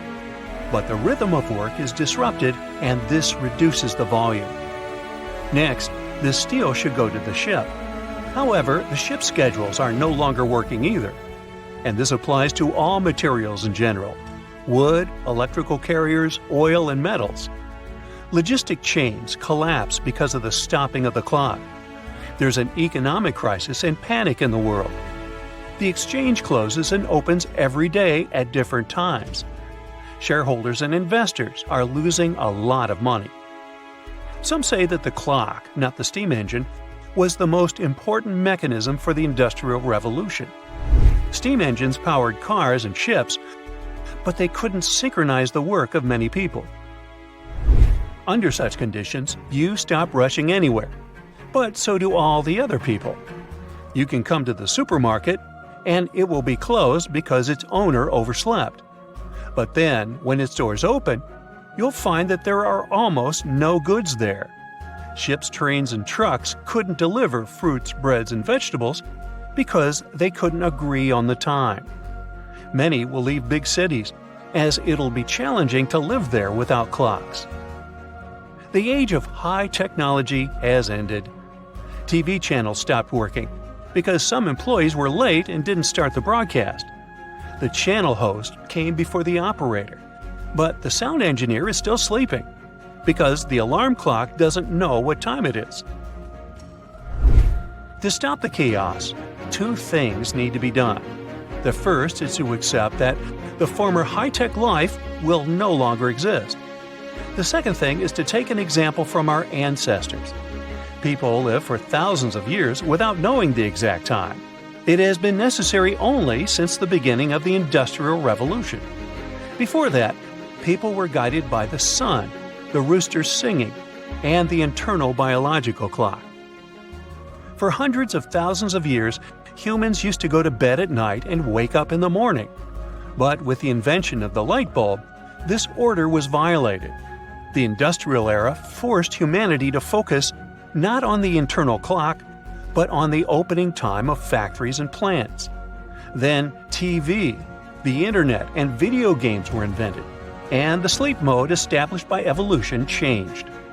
But in a world without counting time, people will forget about alarm clocks again and start improving their sleep. There will be a sundial in every house. The shadow will guide humanity. Hourglasses of various shapes and sizes will be popular again in the world. Sooner or later, we will have returned to some landmark in time as it was in the past. For example, in the 19th century, people used hundreds of different time standards. Railway schedules and buses determined each of them. When the number of routes increased, people started sticking to the same time that was set in Greenwich, UK. There was a big mechanical clock that guided the whole country. Greenwich Mean Time, or GMT. Merchants, factory directors, and bankers adjusted their watches according to GMT. When all UK trains were timed, the GMT signal was sent across the Atlantic via an underwater cable straight to Harvard in Massachusetts. Then, at a special conference in Washington, D.C., more than 25 countries recognized Greenwich as the international time standard. Everything was fine. The technology worked synchronously worldwide, but the problem started. After 10 years, scientists realized that the world needed new clocks. It turned out that the Greenwich clock was inaccurate because it was based on the time our planet spent to make one spin around its axis. In the 20th century, people learned that Earth changed its rotation speed over the years. Oh yeah? It accelerates or slows down because of the gravitational influence of the Moon, the Sun, and other planets, and because of geological fluctuations inside the Earth's core. Scientists calculated that in 1900, the Earth rotated 4 milliseconds slower than at the end of the 21st century. Yes, there are people who watch this kind of stuff. Therefore, people began to develop other, more accurate clocks, atomic ones that we still use.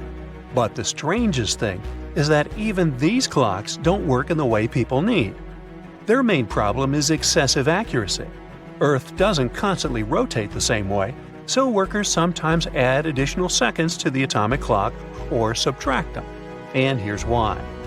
Ordinary clocks are based on the rotation of our planet. When the time on such a clock shows morning, it's also morning outside.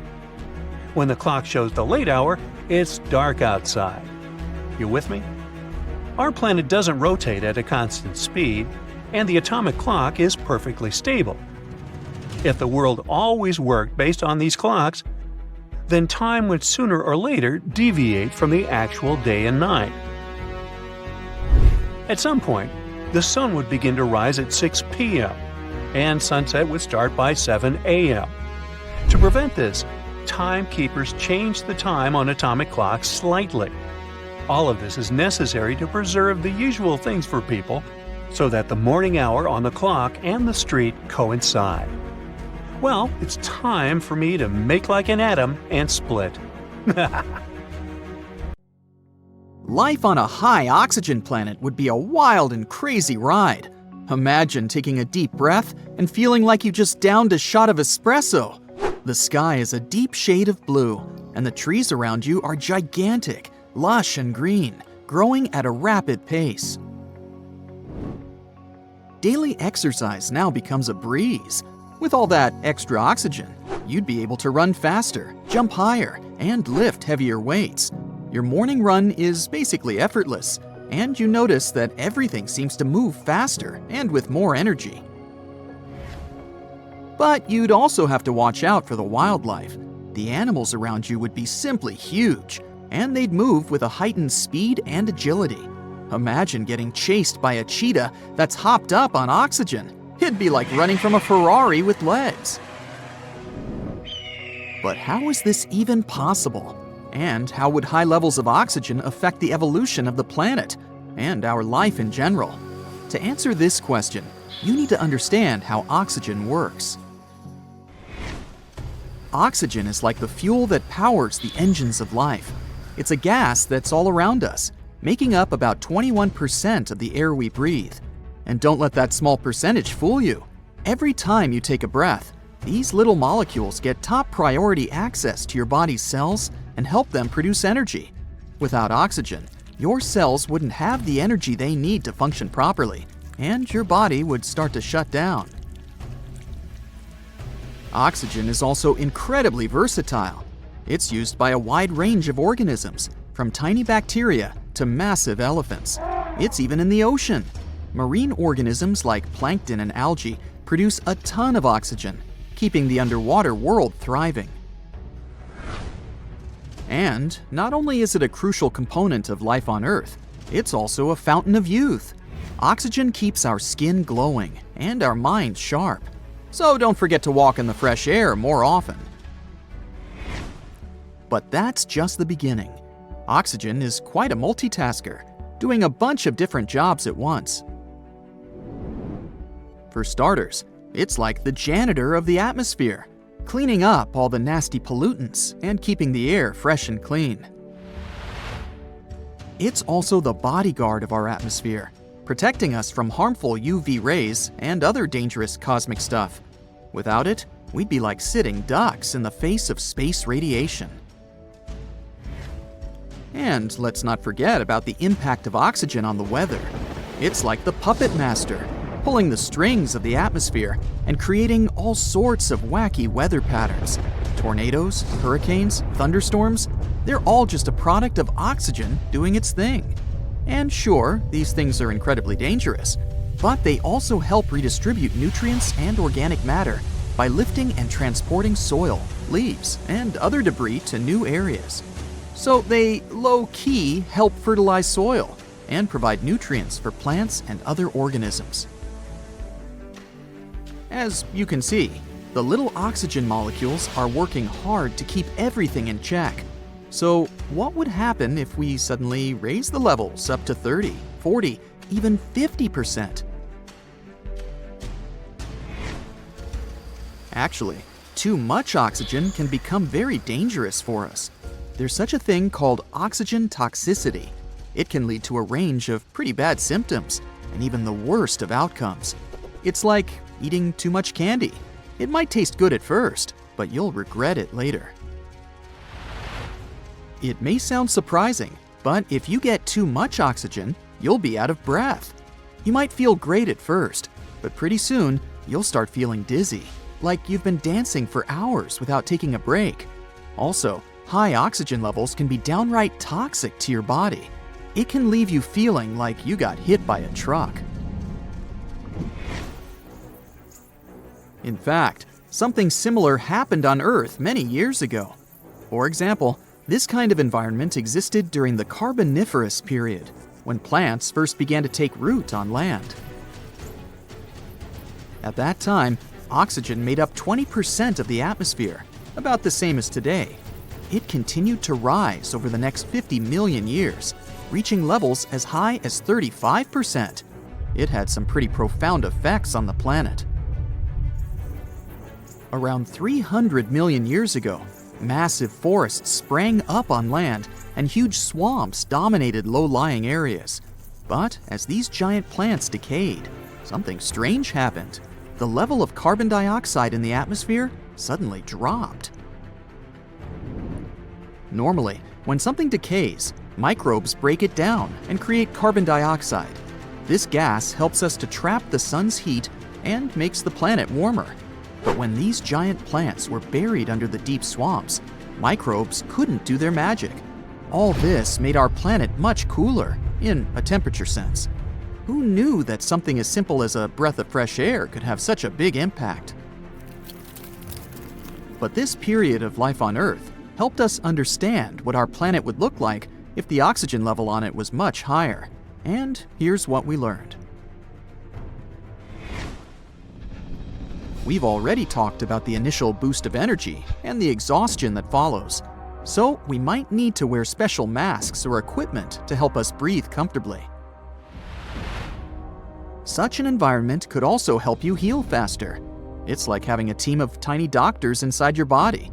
But the downside is that it could also make you more susceptible to certain diseases and illnesses. So we're maintaining a balance then, I guess. And with all that oxygen, we'd have some pretty spectacular sunsets and sunrises to enjoy.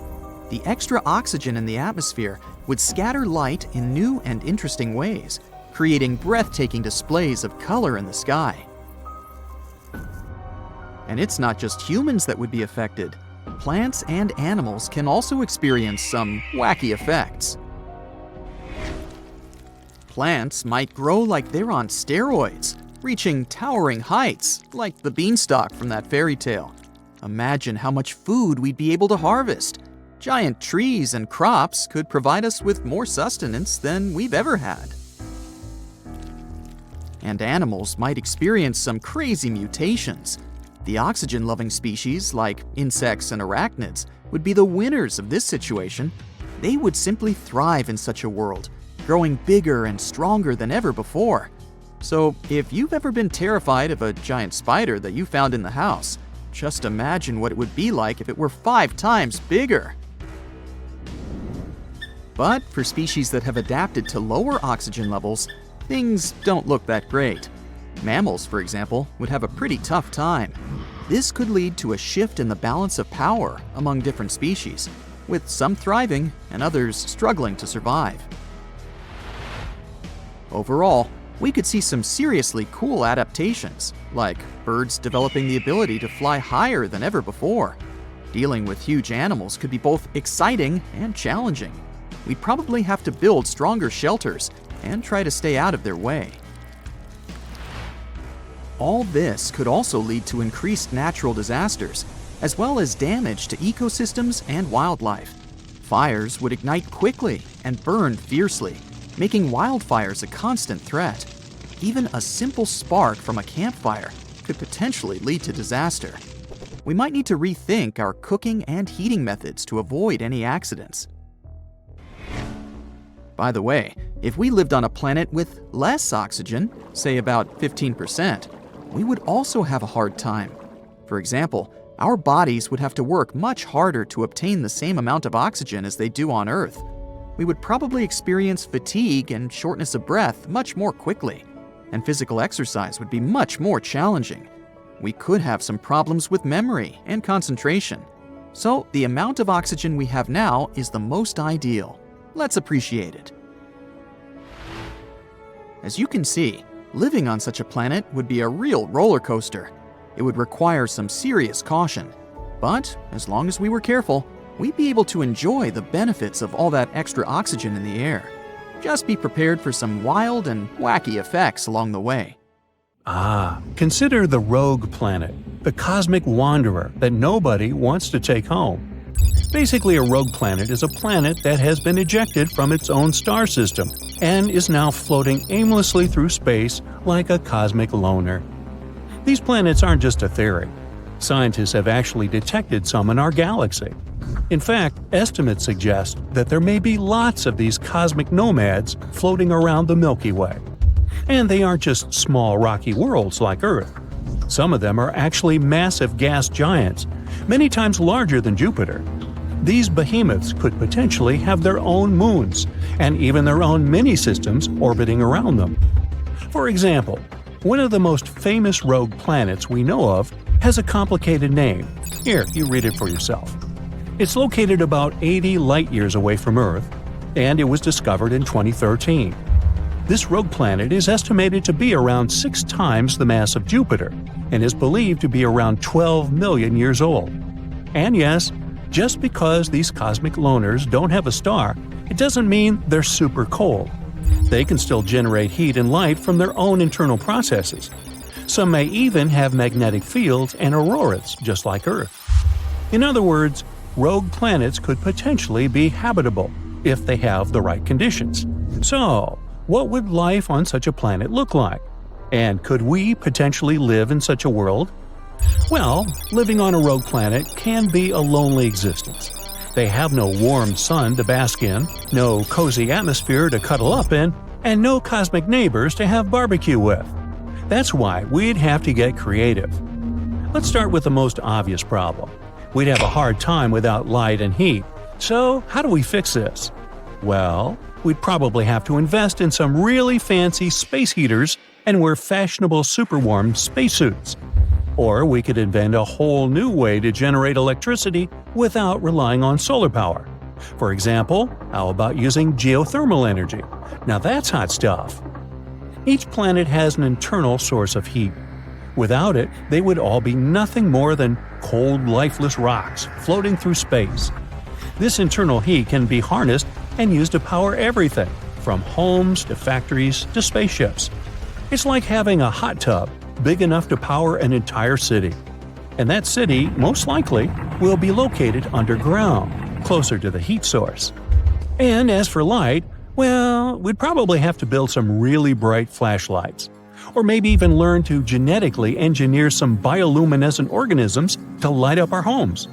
Just imagine, space is overgrown with neon mushrooms and plants. By the way, speaking of plants, plant life would be pretty hard to come by without a star. So what would we eat? Well, we could use the same geothermal vents that we talked about, or some chemical reactions to sustain ourselves. And hey, maybe we'd develop a taste for sulfur-rich foods, or we'd start fermenting our own drinks from the bubbling volcanic mud. Yum! But besides food, we'd have a more important problem. Living on a rogue planet would be breathtaking, literally. We'd have no air.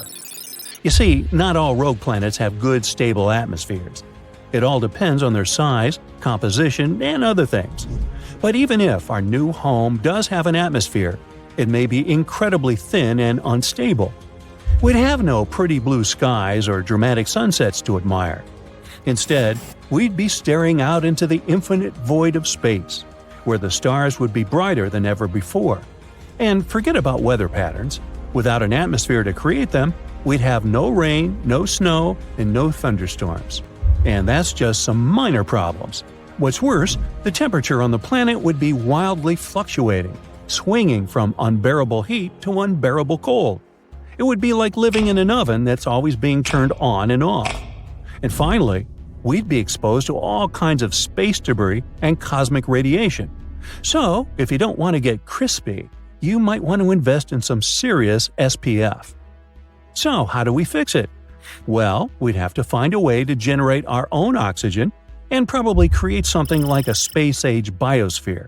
For example, we could grow some plants that could produce oxygen, or we'd learn to filter the air like a high-tech air purifier. Finally, we have the last most important problem, finding water. And here's where the underwater oceans come to our aid. Now we're really diving deep into the possibilities. Nyuk nyuk. But seriously, scientists suggest that some of these planets may indeed have underwater oceans. It would be like living on a giant water balloon that's been buried underground, with the ground beneath your feet made of ice and rock. In other words, we could just tap into these underground oceans. They could provide us with a source of water for drinking, farming, and manufacturing. Maybe even with some other resources and materials we've never seen before. And by the way, who knows what kind of strange creatures might be lurking in those underground seas? But don't worry. Even if we don't have any underground oasis, there are also other options. We could get some water from comets, ice mining, and even from the atmosphere, the one we just created before. Finally, we need to find and mine some resources to build our homes and other stuff. And a rogue planet might not have the same kinds of resources as a planet that orbits a star. It's like trying to find some treasures in a desert, not exactly a sure thing. We may have to rely on resources from nearby asteroids and things like that. And if we want to extract resources from the planet itself, we might need to drill down through miles of ice and rock. But hey, if you're up for the challenge, there'll always be a chance you'll strike it rich on a rogue planet. And who knows, maybe you'll discover some new resources that are even more valuable than gold or diamonds. Great! Looks like we've solved the most important problems. Now, there may be other small difficulties. For example, we'd also have to deal with some seriously long days and nights, depending on how fast our planet was rotating. And we wouldn't have a normal, regular day-night cycle. The rotation of our planet could be wildly unpredictable. Maybe we'd have weeks-long nights, followed by weeks-long days, which could really mess with our sleep schedules. We might have to develop some really strong coffee to keep us going through those long, dark nights. But, hypothetically, we can adapt to all these things and overcome all the challenges. And now, finally, welcome to the rogue planet, where the sun never rises, but the adventures never end. Thanks to our advanced technology, we've managed to create a comfortable and habitable environment in this once barren world.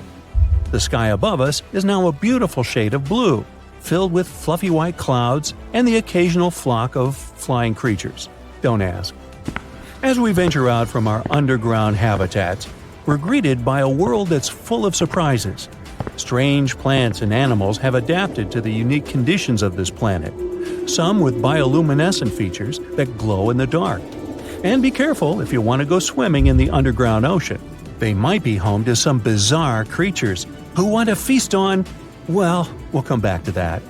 Maybe. As you can see, we've created sprawling cities and thriving communities, powered by the planet's geothermal energy. We also created a bunch of artificial light sources that keep things bright throughout the dark, chilly nights.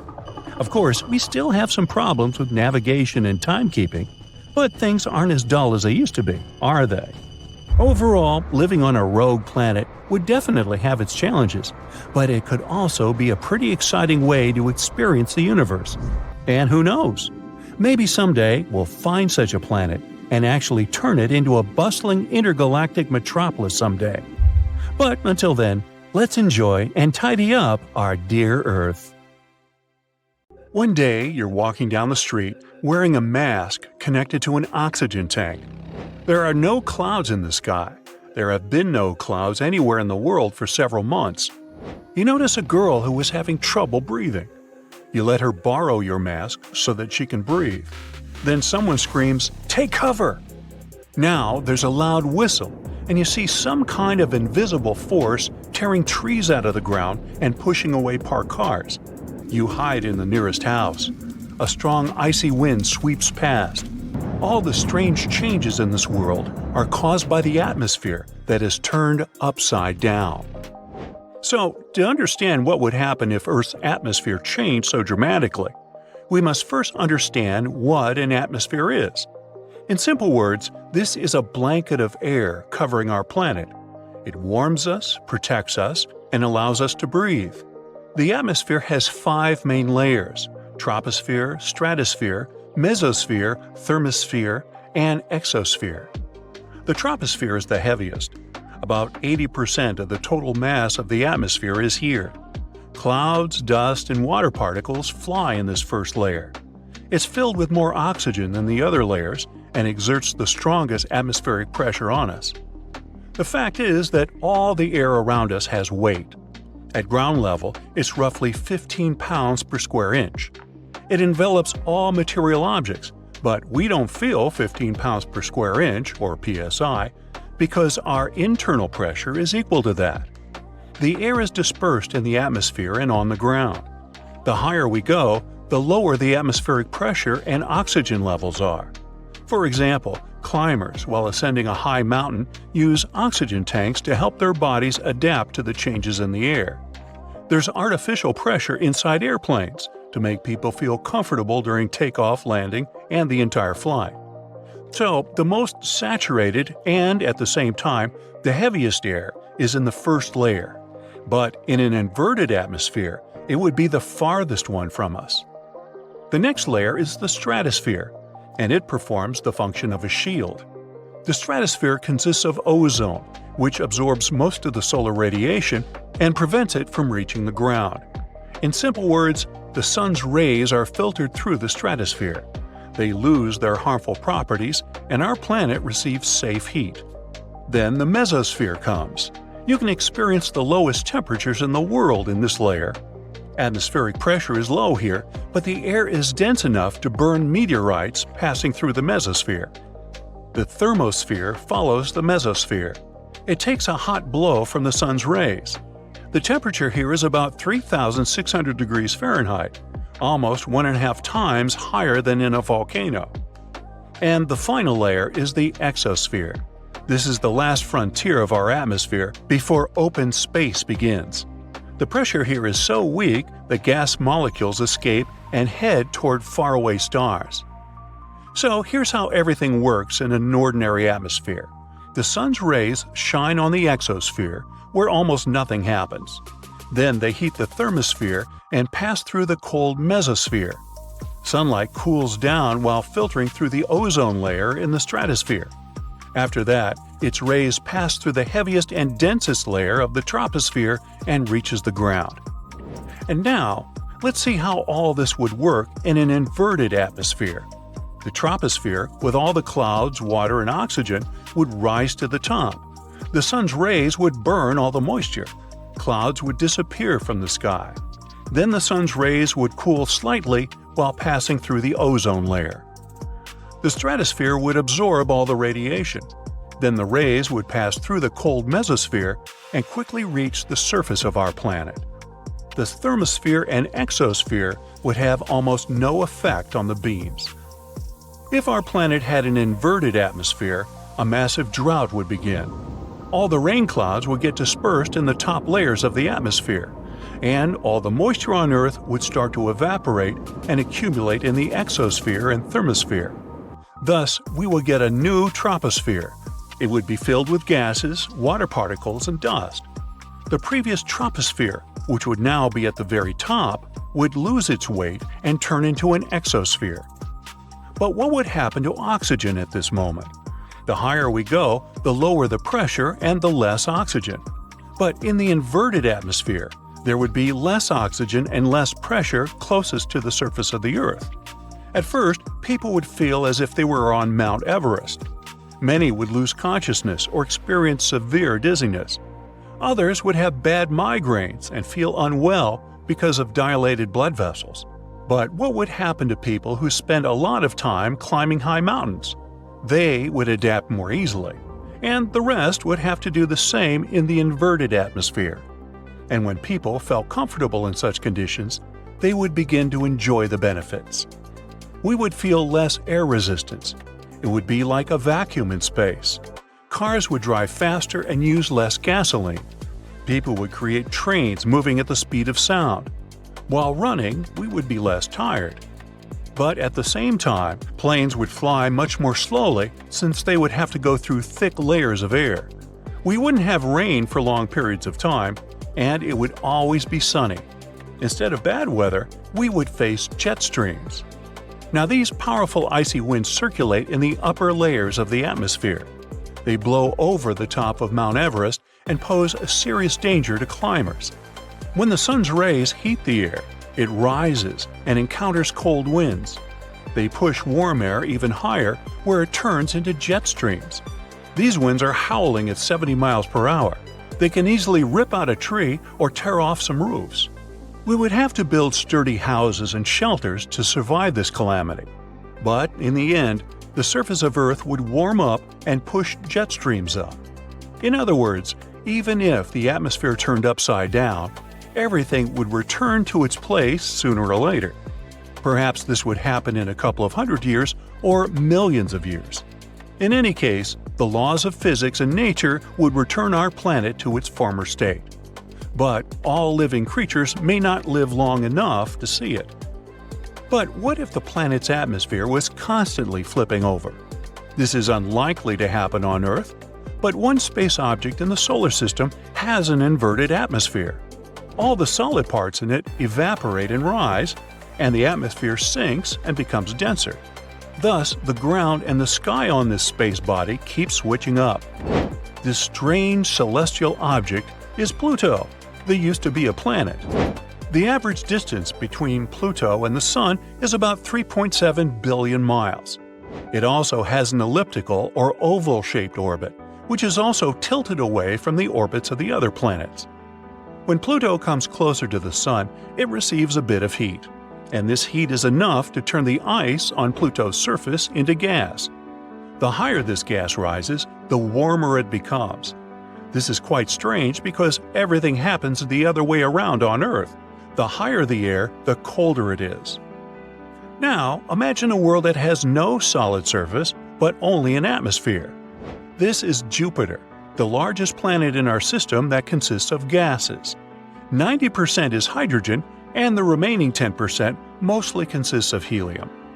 Jupiter keeps all these gases inside itself thanks to its powerful gravitation. And the closer to the center, the greater their concentration. If a huge spaceship tried to land on Jupiter's surface, it would take a long time to reach the planet's core. But at the same time, it would be impossible to get to the center since the weight of the surrounding gases would crush any material object. Saturn has a similar structure. The gravity of its gases is so strong that it makes the rings, consisting of pieces of comets and asteroids, spin around the planet. This atmospheric blanket of air on our planet is ideal for all living creatures. For millions of years, evolution has been creating organisms that can adapt to the conditions of the atmosphere. Hey, good thing, huh? Once every few years, one of the most authentic carnivals in the world opens its doors to everyone who wants to have fun. You can find everything here: mutant shows, acrobats, magicians, and exotic animals. But the most mysterious attraction is the superpower shop. For a mere $5, you can get some unusual abilities for 24 hours. Every year the shop changes its repertoire, and this time it's dedicated to vision. So, 5 friends, Peter, Harry, Mary, Ben, and Norman, come to the shop and take out bundles of paper from the magic ball. They open them, and at that moment, the ball releases lightning. Now, each of the friends has super sight. Harry gets the ability to see infrared radiation, and it allows him to see in the dark. But that doesn't mean he'd go blind in daylight. Harry sees not colors and light, but temperature. His eyes have turned into a night vision device. Snakes have this superpower. It helps them to catch their prey.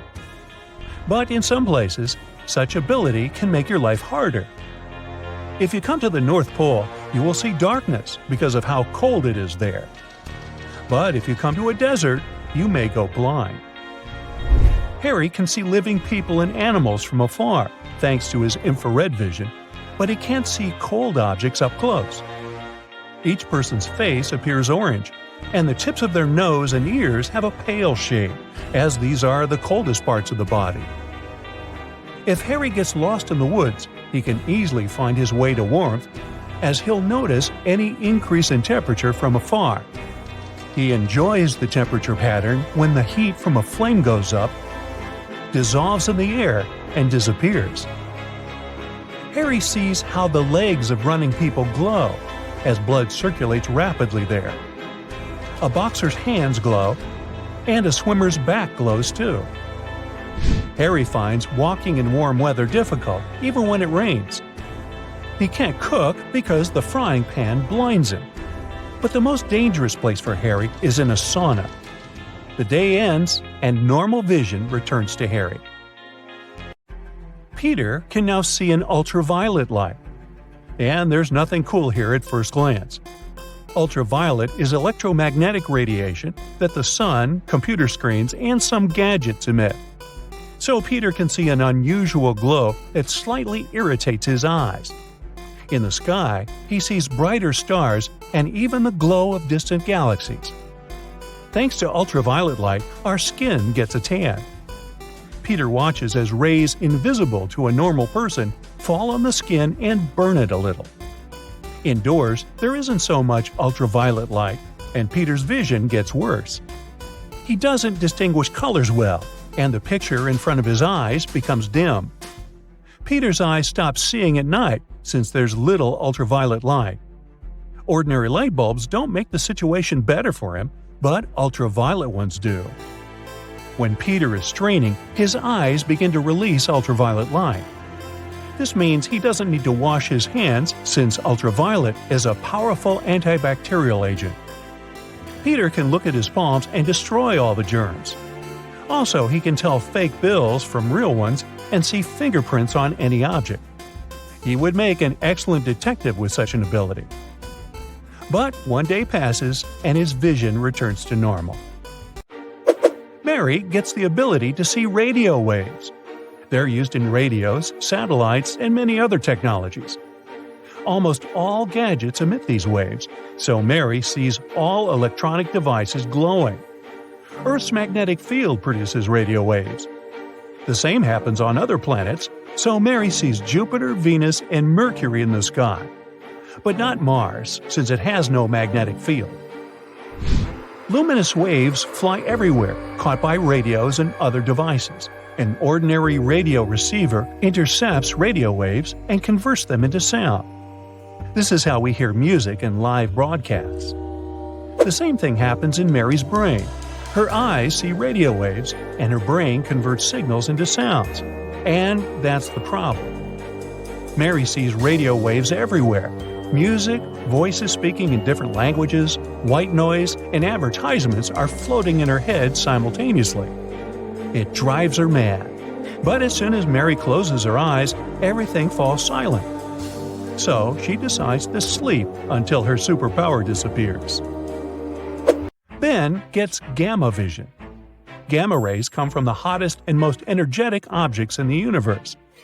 These rays have such power that they are destructive to our DNA.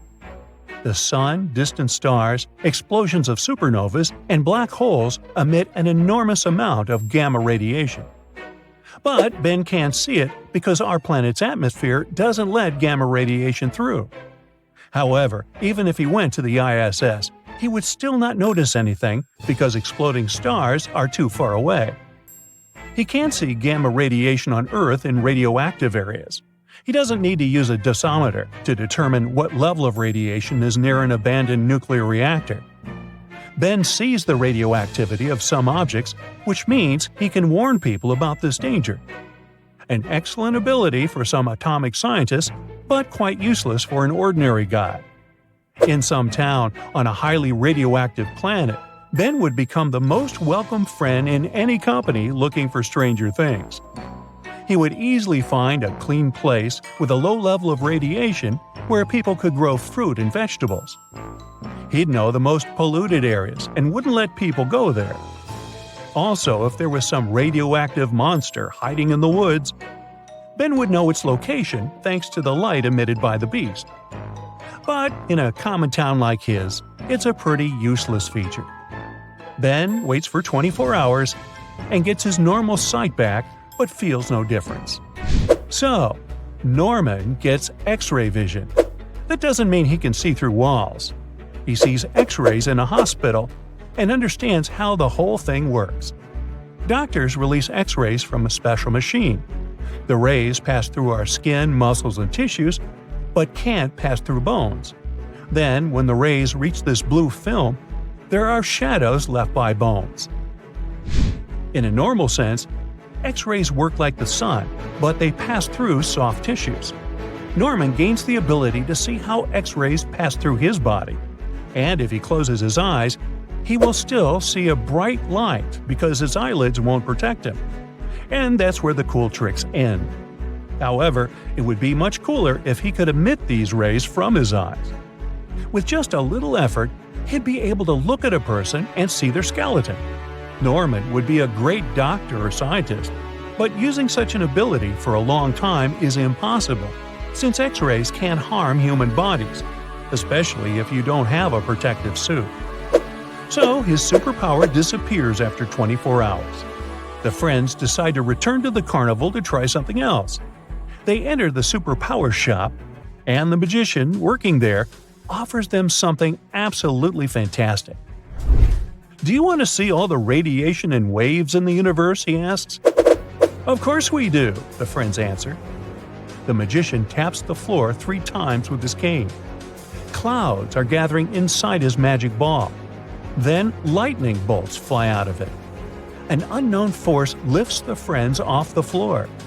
Their eyes light up with a bright glow. The magician knocks 2 more times and everything ends. "Now, go outside," he says.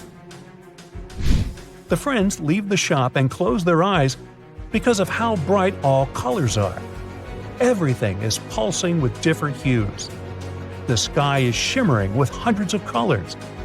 People are glowing, and the grass is emitting a purple light. Then it turns orange, then blue. The light around is constantly changing. It takes the form of waves, then straight lines. Then it becomes dim, bright, transparent, and saturated. The friends close their eyes, but the light doesn't disappear. Various kinds of radiation pass through their closed eyelids. It blinds and is too hard to handle. The friends ask to stop it. The magic ends. The guys realize that their human vision is the best. Their eyes see this world perfectly, and they don't need any extra abilities. Well, running faster would be nice. Have you ever wondered what it would be like if every planet in our solar system was the size of Earth? Well, it's time to dive into this mind-boggling scenario. Let's imagine what each planet would look like if they were as big as our beloved blue planet. Would the barren red landscape of Mars suddenly become a lush green oasis? Would the massive swirling gas giant Jupiter just disappear? And how would it affect our solar system as a whole? Are we all doomed? Buckle up and let's find out. The first planet on our list is Mercury, the smallest planet in our solar system. But now, forget about the moon-like Mercury. Instead, picture yourself on the surface of a super dynamic incandescent inferno. There are a lot of craters and active volcanoes around you, and right in front of you is a huge, blinding bright sun. What a nightmare! But let's break these changes down. Well, along with the size of Mercury, both its mass and gravity would increase. In that case, it's possible that Mercury would have more atmosphere. Temperatures on Mercury are extreme, not only because it's very close to the sun, but also because of its very thin atmosphere. So during the day, the temperatures there reach 800 degrees Fahrenheit. And at night, it becomes terrifyingly cold, down to -290 degrees Fahrenheit. But now, when the gravity is stronger, Mercury could have a denser atmosphere, so the heat would be better distributed across the planet. And the atmosphere isn't the only thing that could make it hotter. If Mercury became bigger, it would likely experience increased internal heating due to gravitational compression.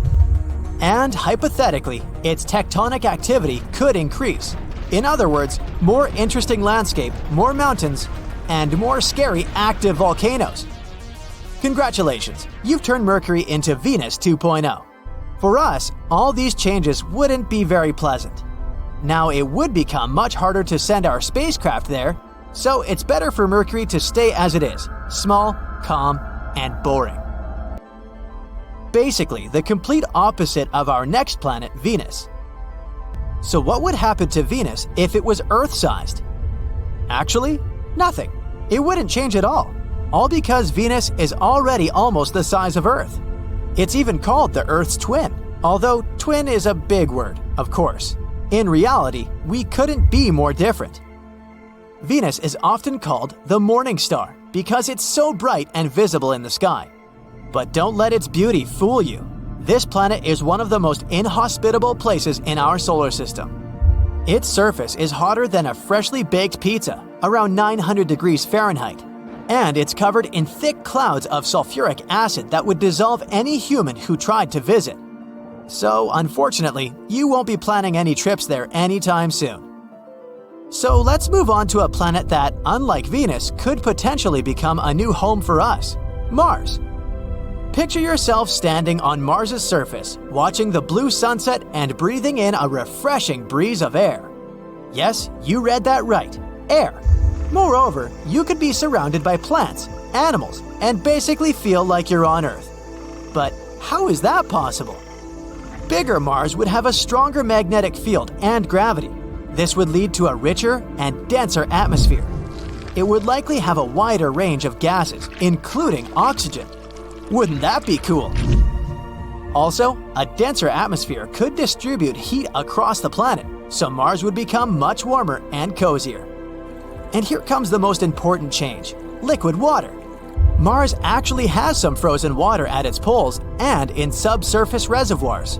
But with a stronger gravitational pull, it could potentially stabilize liquid water on its surface. Hooray! However, it's not all fun and games. New Mars would also have a volcanic personality. It's already geologically active, but now its internal heat and pressure would skyrocket.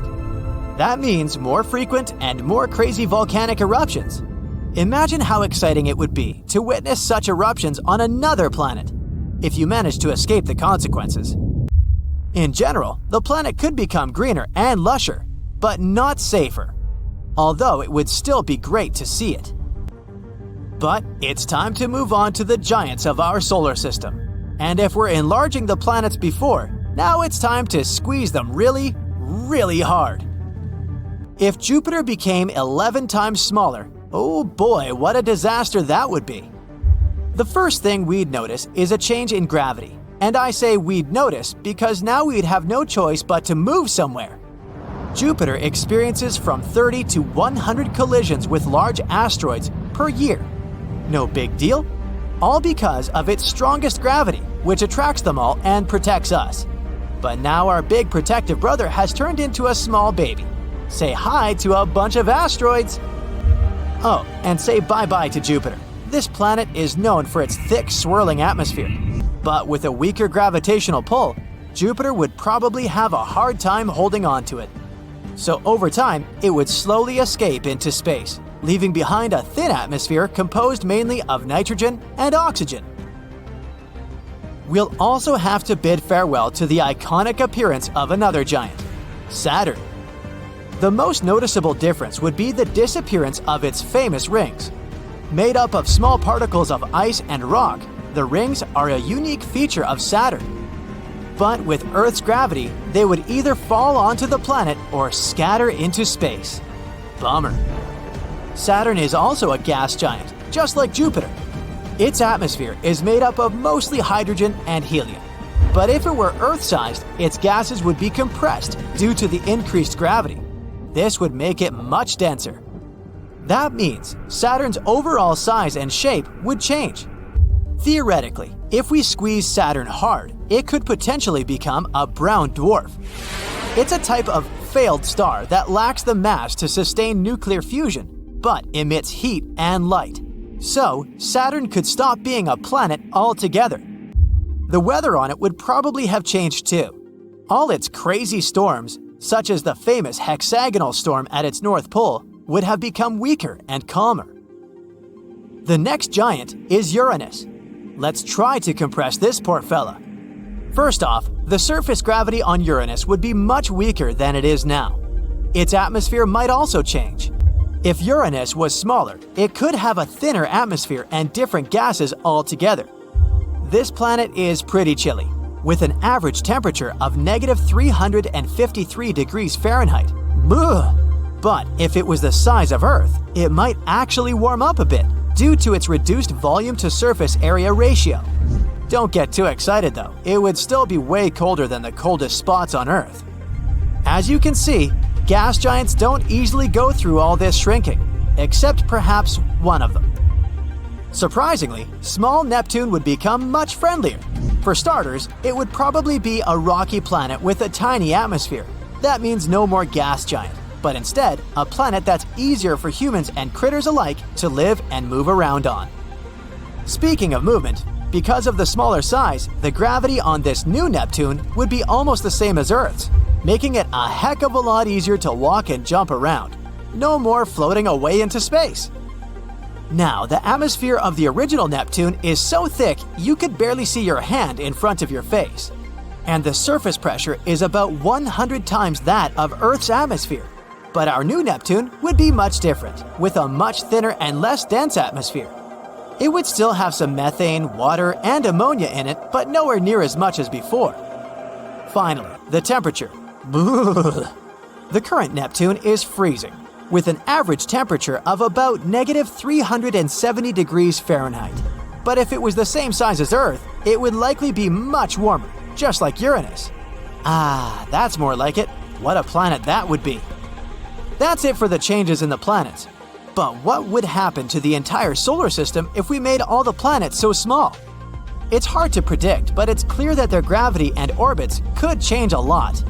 It's unlikely that any of them would have flown into outer space, or crashed into each other, or something like that. But many of their orbits would probably become quite unstable, and the number of collisions with asteroids would have increased significantly. Of course, all this is purely speculation. It's not like we can actually test all this. But it's still a pretty interesting thought experiment, and it makes you appreciate just how unique and special our solar system really is. Here on our good old planet Earth, water is literally everywhere. Not only in the oceans and seas, but also in the atmosphere, in the ground, and even in our cells. It covers as much as 71% of the surface of our planet. Looks like our planet should have been called water and not Earth.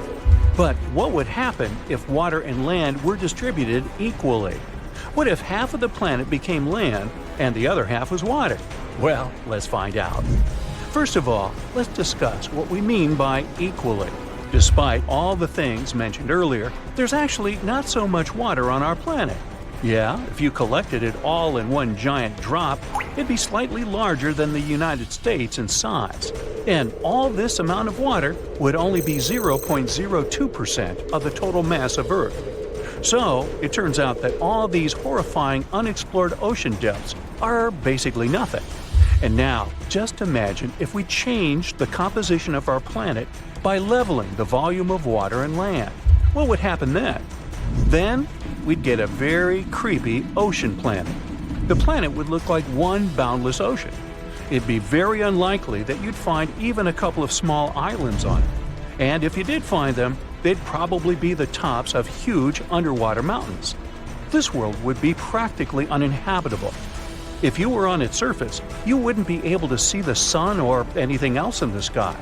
You wouldn't know what time of day it is or where exactly you are, all because of the incredibly thick fog and clouds. This kind of weather would be permanent on such a planet. Moreover, you wouldn't even understand where the fog ends and the water begins, all because the humidity would be that high. But could there still be life? Well, maybe inside the ocean itself? Unfortunately, this is also quite unlikely. You see, to get to the bottom of this ocean, you'd have to swim vertically down not for several hours, but for several days. And even after such a journey, you wouldn't see the bottom yet. The ocean wouldn't be bottomless, of course, but the seabed would consist mainly of very hard, impenetrable ice. But not the kind of ice we're used to. This ice would be exotic. There are different types of it, called Ice 5, Ice 6, and so on. Usually, these types of ice aren't as cold as regular ice and may not melt even at high temperatures. And there would be almost no algae or anything like that. So fish would simply have nothing to eat. That's why, if life appeared on such a planet, it would be a miracle. This life would have to withstand a pressure of more than 20,000 Earth atmospheres. Even the most horrifying monsters from the Mariana Trench would be nothing in comparison to the creatures you'd find on this ocean planet. But could we, humans, live there? Well, theoretically yes, but it would be extremely hard. We could create something like giant underwater stations, but we would still have thousands of problems. Where to get food and other resources, how to repair stuff, and so on. So it would be far from the best option. Okay, now we know that an ocean planet doesn't sound too endearing. What about another option? What would happen if the surface of the Earth was 50% water and 50% land? For this to happen, we'd need to reduce the current amount of water from 71 to 50%.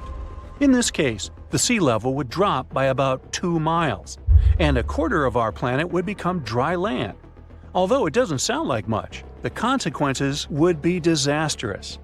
Right now, there are 5 interconnected oceans on Earth: Atlantic, Indian, Pacific, Southern, and Arctic. But if we lowered the sea level, all these oceans would simply disappear. They'd turn into separate closed reservoirs and seas. On the contrary, all the continents would merge into one giant landmass, almost as if we swapped the land and water. At first, it would seem pretty cool. Now, you could literally walk around the world. However, the amount of land you'd have to travel would also increase. Every continent on the planet would grow in size. All this new territory would be approximately equal to the current area of Asia, Europe, Africa, and North America combined. Well, that would be a huge mass of unused space. But what would we find on these new territories? Most of them would be pretty flat. But in places where there used to be deep oceans, you would see vast corridors and steep crevices. Now, here's another cool thing. Most of the sunken cities would return to the surface. And no, unfortunately, we wouldn't find Atlantis among them. But there would still be a lot of other cool places. For example, the ancient Roman city of Baia, which, according to legends, was basically a paradise on Earth with all its luxurious villas and gardens. Or Heraklion, the city that went under the sea thousands of years ago and was considered a myth for a long time. So yeah, we could organize tours to these ancient places. But of course, not everything would be fun and games in such a world.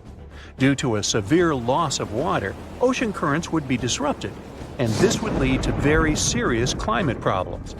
The ocean absorbs the heat radiated by the sun. Thanks to the currents, this heat is distributed all over Earth, which creates a stable and pleasant climate. But if these currents were disrupted, then the temperatures on Earth would become more extreme. It would get much hotter near the equator and even colder around the North and South poles. So yeah, unfortunately, the Antarctic ice wouldn't save us. It would be quite the opposite. The regions around the North and South poles would completely dry out, basically turning into dry, cold deserts. In addition to heat, water also absorbs carbon dioxide from the air, and since the oceans wouldn't be able to absorb it, this gas would begin to accumulate in the atmosphere. This poisonous excess would cover the entire planet. The average temperatures would increase, and the whole planet would start to dry out slowly. Massive forest fires would break out, and so on. Sound familiar? Now, to make matters worse, there would be nothing to extinguish these fires, because, rains can't form from nothing. So yeah, the precipitation levels would fall, and this would lead to dangerous droughts. We'd get a bunch of new deserts on all the continents. Despite getting all those new territories, it's unlikely that we could somehow build new cities and towns there. Many of these territories would be uninhabitable, not only because many forests and plants would disappear, but also because most animals would migrate to more pleasant places. As a result, we would have great difficulty finding any food at all. So, all life on our planet, plants, animals, and people, would have to adapt to new living conditions. They would have to evolve quickly and get used to the constant shortage of water. Animals, for example, could shrink in size because of this. Many of them, due to the lack of grass and moisture, would switch to a strictly carnivorous diet. And of course, we would have to say goodbye to the huge abundance of marine life. Many fish would disappear forever. Humans, most likely, would make a big evolutionary step backward. Not only because we would lose a large number of resources and move to new territories, but also because we would also lose access to one of the most important sources of energy in the world, hydroelectric power. Without electricity, many factories would stop working. To say that this would cause a large-scale crisis for us all is sadly obvious. So, our current ratio of water and land is the best possible option. If there was too little or too much water, the consequences would be awful. That's why we need to protect the current conditions with all of our might. Whoa, what's going on? It's dark and smelly. You're wearing nothing but pants and a shirt. You're lying on a cold concrete floor. How did you get here? Suddenly, the lights switch on and you see a steel door in front of you and a screen. It turns on and a man in a mask tells you that you have 1 hour to escape 6 rooms to win your cash prize. You get up and go to the door to open it, but it's locked. Out of nowhere, spikes pop out of the walls and start closing in on you. You only have 1 minute to get out before they crush you. You look around the room trying to find a key. The person in the mask gives you a hint. The key is inside you. You freak out, assuming the worst. You check your pockets, but nothing. The spikes are getting even closer. You start tapping all of your clothes and feel some hard object in the shirt at your waist level. There's a hidden zipper in the hem, and the key is inside the tiny pocket. The spikes are only a few feet away from you, so you rush to the door and unlock it. You shut it behind you and find yourself in room number 2. You see a living room and a kitchen, but the entire place is literally upside down. Everything is glued to the floor, which is the ceiling for you. The exit is just across the room, but you need to find the key somewhere. You look around and stand on your tiptoes, reaching for a high stool in the kitchen, tugging on it to detach it. The stool gives in with a pop, and you smack on the floor with it. As if on cue, things start falling from the ceiling on their own. Small ones at first, some cutlery, a fruit basket. But then you see larger objects start slightly shaking. If that wardrobe falls on top of you, you shiver and scan the room for clues. You grab the stool, run into the living room, and stand on the stool to reach between the cushions of the couch there. Nothing. Suddenly, the couch creaks and one of its ends detaches from the ceiling. You fall down from fright and hear a crash from the kitchen. The counter has just collapsed on the floor. You look around wildly and a coat hanger with a jacket on it catches your eye. You run up to it just in time to dodge the couch crashing on the floor behind you. You find the key in the inside pocket. You cross the room, open the door, and slam it shut behind you, just as a large wardrobe falls on the floor, smashing to pieces. Room number 3 is very hot and humid. You're in an indoor tropical jungle. Right in front of you is your first obstacle, quicksand. You leap as far as you can to cover some ground and land inches away from the other side. You're ankle deep in sand, but quickly pulled down to your waist. You flail your arms in panic, and one of them touches a vine above your head. You grab hold of it and pull yourself out to safety. Phew, that was close. When you get up, you're at the edge of a shallow canyon with a fast-running river below. There are 3 vines dangling from the ceiling in front of you. You tug on each of them, but it's not enough to check if they're going to hold your weight. You find a heavy rock and tie it to one of the vines. Swing, snap! The vine breaks and the rock splashes into the water. No more big rocks around, so you have to make your choice. You close your eyes, swing from another vine, and it also snaps, sending you right into the river. The flow is taking you to what looks like a waterfall. You look around in panic and notice some roots sticking out from the other bank.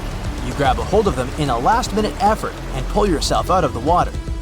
Breathing heavily, you raise your head and see the door to the next room just a few steps away. You walk to it on wobbly legs. It opens automatically. Room number 4 is filled with hay. You read a sign on the wall that says, "Finding the key is like finding a needle in a haystack." As you look around the room, there's a click in the distance, and you trace the sound to a long fuse that just got sparked. Oh great, it's the other end that's buried in a large haystack. Once the flame reaches the stack, the whole place will become an oven. You hectically rummage in the hay. You're still drenched and sweating profusely to boot, so the stuff sticks to you like glue. Throwing heaps of it around, you stumble upon something big and heavy. A metal detector! You grab it and start searching. A couple of minutes pass before you hear the detector's beep. The fuse is inches away from the haystack. You dig through the hay and get a hold of the key. You rush to the door just as the stack catches on fire. A mighty whoosh and the door shuts behind you. You're safe. The 5th room is completely dark. You start walking, holding your hands in front of you. After a dozen steps, a bright spotlight comes on and you squeeze your eyes tight. You're standing on a platform made up of 9 square panels, and there's a basketball hoop at a throwing distance. You can't get closer. There's a gap between you and the hoop. And lying at your feet are 5 basketballs. A display lights up above the hoop, saying you're 0 out of 3. So you have to get 3 balls into the hoop to get further. You grab one and toss it. The ball hits the hoop and rebounds into the gap, disappearing into the darkness. Then a metallic roar comes from behind you. And when you look around, you see 3 of the panels at the rear have fallen down into the chasm. You gulp down and take the second ball. A toss? Nailed it! The ball falls right into the hoop, and the counter changes from 1 out of 3. The third ball goes right on the mark as well, so you only have 1 left to make it to the next room. Confident, you throw the 4th ball, and miss altogether. The second row of panels behind you falls into the abyss and you only have the last ball. Sweating and shaking, you throw the ball. It hits the hoop and starts rolling around it. You see it as if it's in slow motion, and then it falls inside. You've made it! The hoop goes down and more panels rise before you, paving the way to the door that opened on the other side. You collect yourself and walk to the last room. Waiting for you there is an obstacle course. This time, the door is wide open, but a countdown begins and the door is slowly closing. You muster all the energy you have left and sprint across the course. You ace the monkey bars, jump from panel to panel, crawl through a tunnel, and scale a wall. You can't feel your arms and legs, but you finally make it. You slide down right into the exit. You end up in some basement, empty except for a table with a lamp and a thick envelope on it. You open the envelope and find $10,000 in cash inside, as well as a handwritten note. It says, Thank you for playing my little game. If you ever want to do it again, just call me. As you read the last word, the light goes off, and you only hear a hissing noise before you lose consciousness. You wake up in your own bed and startle up, looking around wildly. Was it all a dream then? But then, you notice the envelope on your bedstand. The money's there, and the note as well. And on the other side of the note, there's a phone number. You shiver, but put the note away into the drawer. Maybe one day. Wow, what's going on? Everything seems to be moving so fast. You're going through a wormhole of some kind and can't stop. You're moving faster and faster until you see the light at the end. Suddenly, it's all black. You wake up after a few seconds in a pixelated world. You're in some kind of forest surrounded by giant trees and rocks. You get up and look around you. There's wind, but you can't feel it on your skin. You look at your hands and see that you're wearing gauntlets. There's a button on your left hand that shows your avatar. You click it, and you see yourself protected with a full outfit and stats. Looks like you're wearing a rogue desert outfit with a shawl covering your face. There's an option that shows a selection of skins. You go through them and see a bunch of wacky clothes for all occasions and scenarios. You realize that the outfit you're wearing doesn't match the environment, so you select something suitable, a robe with a hood to cover your hair. After changing your skin, you walk around the area and try to see if there's anyone around. You hear some noise coming from what appears to be a small village. You head over there and start walking among the crowd. You can see everyone's profile and stats through your avatar. You get a notification. You enrolled in an experimental program to be in this virtual world for 365 days. After completing the experiment, they reward you with $5 million if you find the secret treasure. According to the organizers, it will take a year to find it. The clock starts ticking. The first 10 people who find the treasure will win the prize. You approach different kiosks to try and find a way to interact, but nothing is working. After walking for a while, you get a notification that someone from the experiment is nearby. They're not too far on the map, but it doesn't tell you who they are or what they look like. You approach the character and see that it's a female mage dressed in a flashy way. Before you say anything, she tells you that every conversation is recorded, so you have to be careful. She shows you some features that you missed. She has the option to transport you to other metaverses. She opens a portal and takes you to a randomly generated reality through a wormhole, similar to the one you went through on your way here. You close your eyes and wake up in some empty city. It's raining heavily. You get a notification that you're in an unknown area of the metaverse. You change your clothes to blend in with the environment and snoop around. You get to the town square and see that this place is on the dark side of the metaverse. The girl took you off course to delay you from finding the treasure. You can't find the girl who took you here, and for some reason, you can't transport to another metaverse. Another notification pops up, showing you that 2 more people from the experiment are nearby. You start walking, keeping your head to the ground. You bump into someone from the experiment, looking like a giant lizard. He interacts with you and tells you that this place isn't safe and you should go with him. Your gut feeling tells you not to trust him. He takes you to a back alley, and you immediately realize that something isn't right. After repeatedly tapping on the button, you're taken to a futuristic-looking city with thousands of users. Your costume draws a lot of attention, so you immediately change into something modern to blend in. You explore the city and see many familiar brands from the real world. The metaverse earns income through innovative advertising, which targets users who have similar interests. Many of these ads show products that you can buy in this virtual world and use them. You check your balance and see that you have enough crypto coins to buy plenty of things. But the experiment only provides you with a certain quota per day. If you violate any terms or rules, then your quota will be reduced. And just like in the real world, you need currency to survive in the metaverse.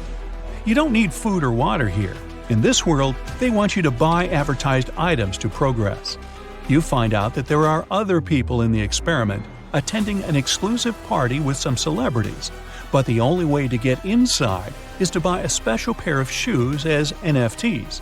These are non-fungible tokens that determine you as the real owner of this item, even though there might be plenty of them around. They're registered to your name in the public domain.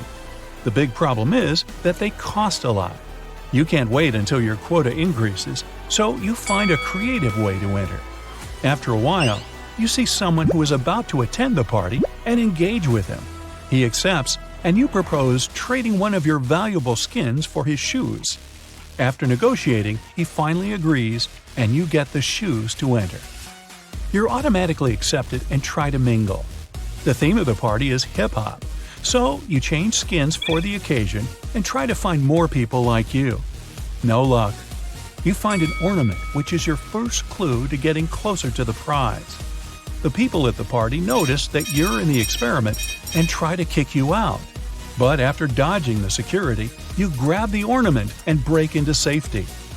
The ornament reads that for the next few months, you'll have to visit the 4 corners of the Earth. You just can't jump into any metaverse randomly. It has to be adjacent ones. So, one by one, you head to different parts of the metaverse to search for clues, collecting precious NFTs and trading them with random users to unlock other places. You visit places from scorching deserts to candylands and everything else in between. A few months later, you finally complete the quest for the ornament. You're in the final spot, which is a sky town in the clouds. Everything is powered by the wind and giant birds. You get a notification of a clue that reads, "You're closer to the prize. You have to cross the threshold of reality to find the treasure." You scratch your head in confusion, trying to understand what it could mean. Suddenly, you see the girl who took you to the dangerous metaverse town. She is one of the few people who reached as far as you did. She then disappears into the crowd. You can't let her beat you, so you start chasing her. You can spot her running through the crowd. You get caught up with some people who initiate a conversation with you. She gets on a giant eagle and flies away. You spend the next couple of months trying to figure out where to go. You revisit some of the old places to see if you missed out on anything. Only a month left until the experiment ends. Then you realize that you've been doing it wrong the whole time. You teleport to a random location and get into the wormhole. Now you're on the threshold of reality. So while you're floating through space, you stop the teleportation halfway and freeze there. You open your stats and see that you can't access anything except one hidden button. You've canceled many trips halfway, but this option wasn't available before. You click it and find yourself in the land between reality and virtual space. You're in the Limboverse. Everything here seems so real. You can even smell and feel objects and temperatures. But the landscape is flipping, and you're trying to jump across the floating marble tiles to reach the diamond. There's a fire underneath you. You try to remember that this isn't real and nothing will happen. You jump across until you finally reach the end. The virtual space starts glitching as you approach the diamond. You grab it and add it to your inventory. You read a message, "The treasure is in you." A secret menu opens and reveals the $5 million in your bank account and a sign-out option. You tap on it. Another wormhole takes you back to reality. You take off your VR glasses and see your bank account filled with the prize money. You look around and notice the rest of the volunteers still in the game. After checking the time, you find out that you were in the metaverse for only 12 hours, even though it felt like a year out there. You're sitting at a coffee shop on Mars, keeping your head down, trying not to draw any attention to yourself. It's crowded, and many people are singing, dancing, and talking loudly about life on Mars. Your drink arrives, and you sip on it. So far, no one recognizes you. You're wearing a cloak with a large hoodie to cover your face and disguise yourself from everyone. Someone accidentally bumps into you and sees your face. The music stops, and now everyone is staring at you. You have nowhere to hide or run. You ignore the leering eyes and keep sipping on your beverage. An old bearded man sits in front of you, amazed to be in your presence. "So, it's true. No one believed you'd make it," he says. You don't reply and continue with your drink. Everyone else gathers around you. Another man speaks. Well, are you not going to tell us how you escaped from the clutches of the space kraken? Everyone gasps in shock. No one has ever made it to tell the tale of the kraken, except you. Your plan was to find your messenger to take you to a spaceship far away from this planet. But it's too late, now that everyone knows you're here. And the messenger fled, knowing all the attention was on you. You lay back your hoodie and explain what happened. 2 days ago. You're in your full gear, ready to make the voyage into deep space. You have a solo ship that's designed to maneuver through all the obstacles in space. You prepare the rest of the gear and fuel up. Everyone is watching you, knowing that you might not make it back. But the Kraken has been floating in space for too long, disrupting shipping containers bringing in goods. A small ship like yours can sneak past its acute sense of smell and vision. But larger ships will get destroyed. You made it your mission to find this Kraken and study it. If you learn its ways and patterns, you can figure out how to get rid of it. Everyone says their goodbyes, and you lift off. You know that it'll be a very long way to get there, possibly 3 days in the emptiness of space. You saw some quick footage of it, but no one knows exactly where it sleeps, or if it even does sleep. You put on some tunes and set your ship for cruise control. You make some notes and set the camera to document yourself while you prepare everything you need. You also have some cameras outside recording everything that moves, even thermal sensors to catch living creatures floating in space. After a few hours, you exit the safe quarters of Mars and enter into the hostile territory. There is no place to hide or anyone to help you. A few little ships like yours pass by now and then. They watch you going further to the Kraken. You notice many floating signs powered by machines warning you about the Kraken. The cameras start recording, and you begin your video journal, which is transmitting to your network at home. So far, nothing. It's quiet and dark. Hours pass, and you're just floating in the middle of nowhere. You almost feel like you want to turn around, but then you pick up something in the sensors. You see a large live object nearby. You turn off the lights and slow down your ship. You resume recording and start talking to yourself, explaining everything. The object is getting closer and closer. You move aside to avoid it and latch on to a floating rock, but you still don't see anything. Out of nowhere, you see some glowing jellyfish-like creatures flowing together in a cluster. On your thermal sensors, they appear to be large objects, but in fact, they are just little creatures. According to your studies, these creatures are some of the main foods for the Kraken, so they're probably running away from it. After a few minutes, the creatures float away, and you launch yourself out and turn the lights back on. A few more hours pass, and you still see no Kraken. Suddenly, a whoosh shakes your ship, and you're thrown slightly off course. You notice that a large object has spiked your thermal sensors and left. You keep going and check the playback settings to see if your cameras manage to catch something. You try to look carefully, but it seems like a gust of wind blew past you, which is weird because there is no wind in space. You check the thermal sensors and notice that a large object shaped like the Kraken has zipped past you. It's still around, and it has probably caught your scent. Your system's got some DNA particles and are studying them. After a while, they show that the Kraken's skin can change colors according to its surrounding. Its skin is thick and made up of some cosmic fluorescent material that is new to any creature you've ever come across. The system continues studying it. After a while, the Kraken goes off your radar and disappears. You circle back, trying to find it. People back on Mars can see the data and already have information about its size and skin quality. They even see some footage you've managed to catch. As you continue driving towards it, you open your floodlights, trying to see anything. Your cameras are still rolling. Suddenly, the Kraken changes skin color and appears right in front of you. Its large tentacles flash around, whipping nearby space debris. Its large eye that's as big as a bus looks right at you. It opens its mouth, and you see layers of sharp teeth circling like a grinder. It has a large beak that can break your ship easily. It starts flashing its colors rapidly as a way to warn you. It shoots out some liquid to move in a no-gravity space environment. It's moving towards you until it launches itself.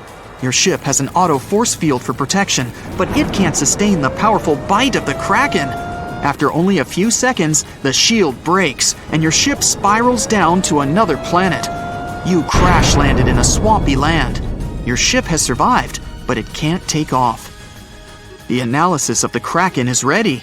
It shows that it doesn't need oxygen to breathe, and its DNA is evolving.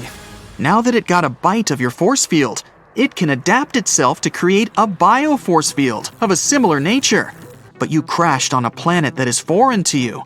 You put on your safety suit and observe the environment. The atmosphere is filled with nitrogen and sulfur. You get out and walk around.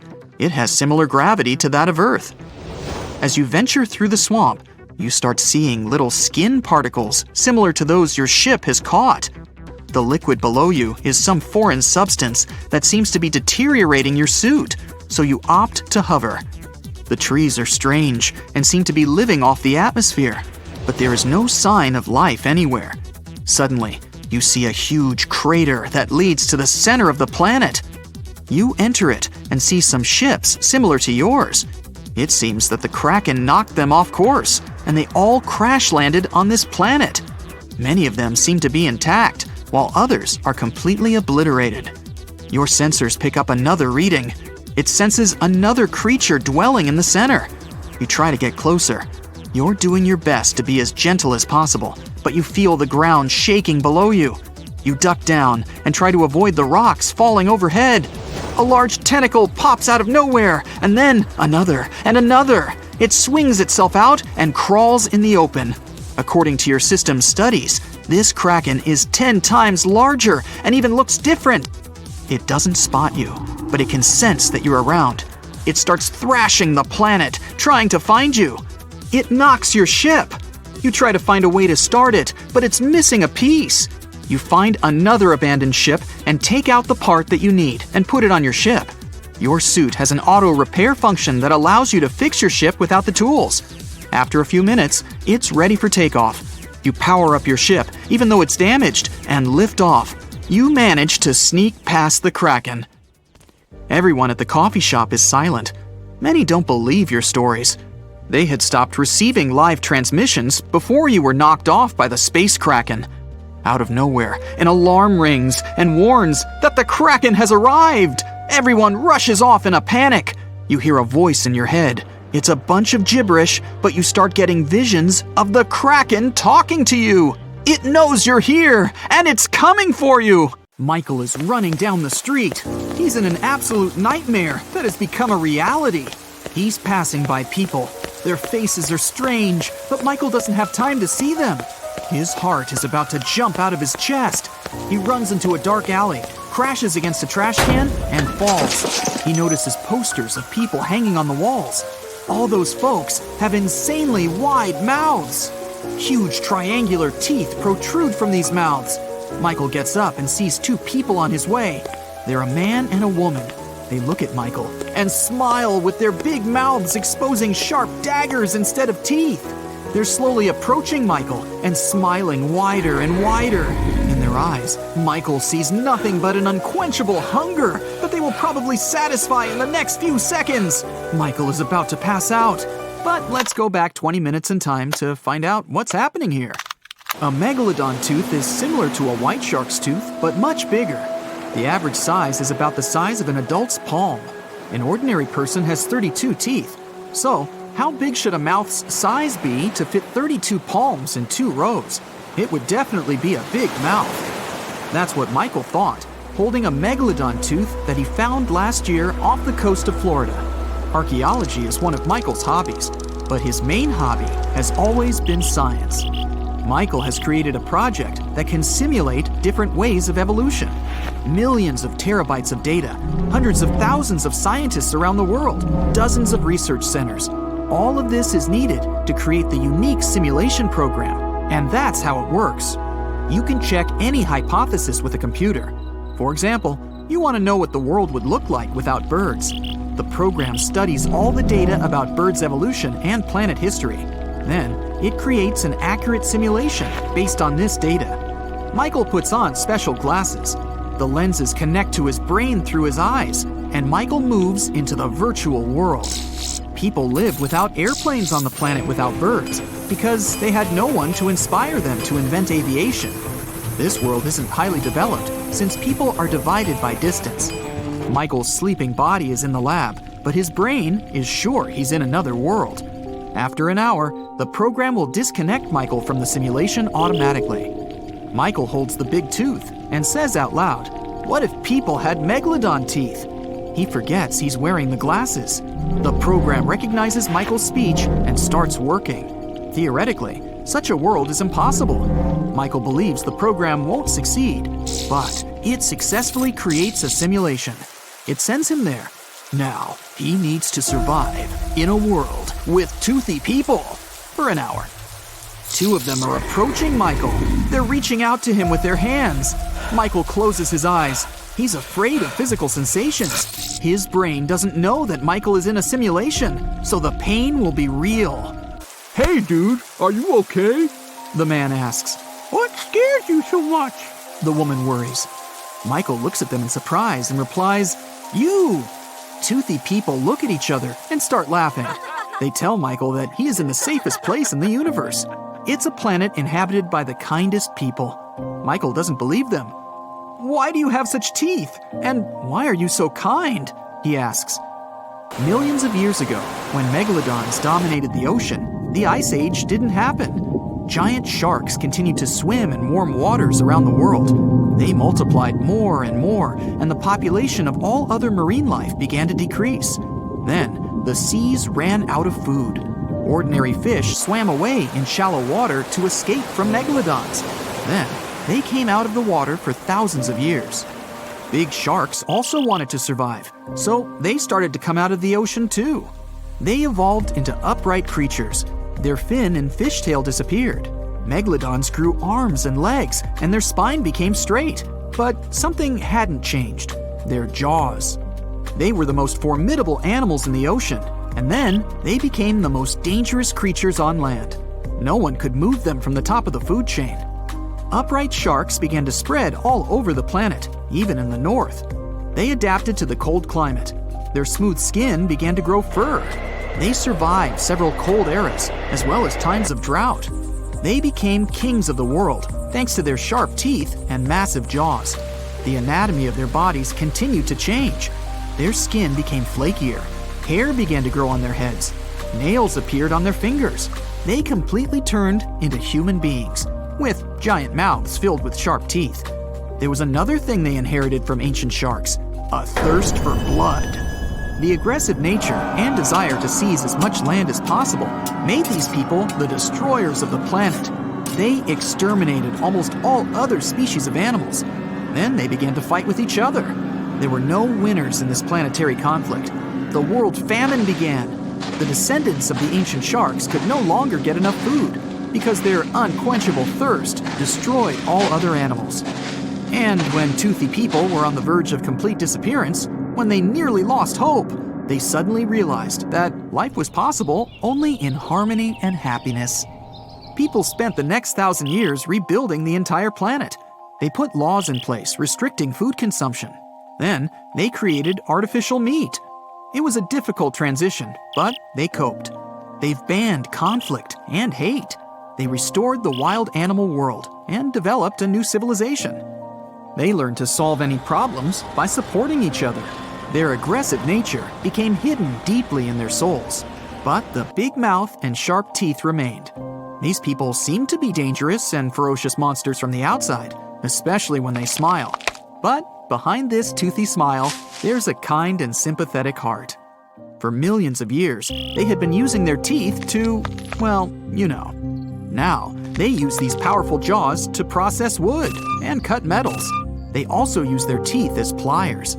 You'll hardly find a knife in any of their homes because every person uses their teeth to cut food.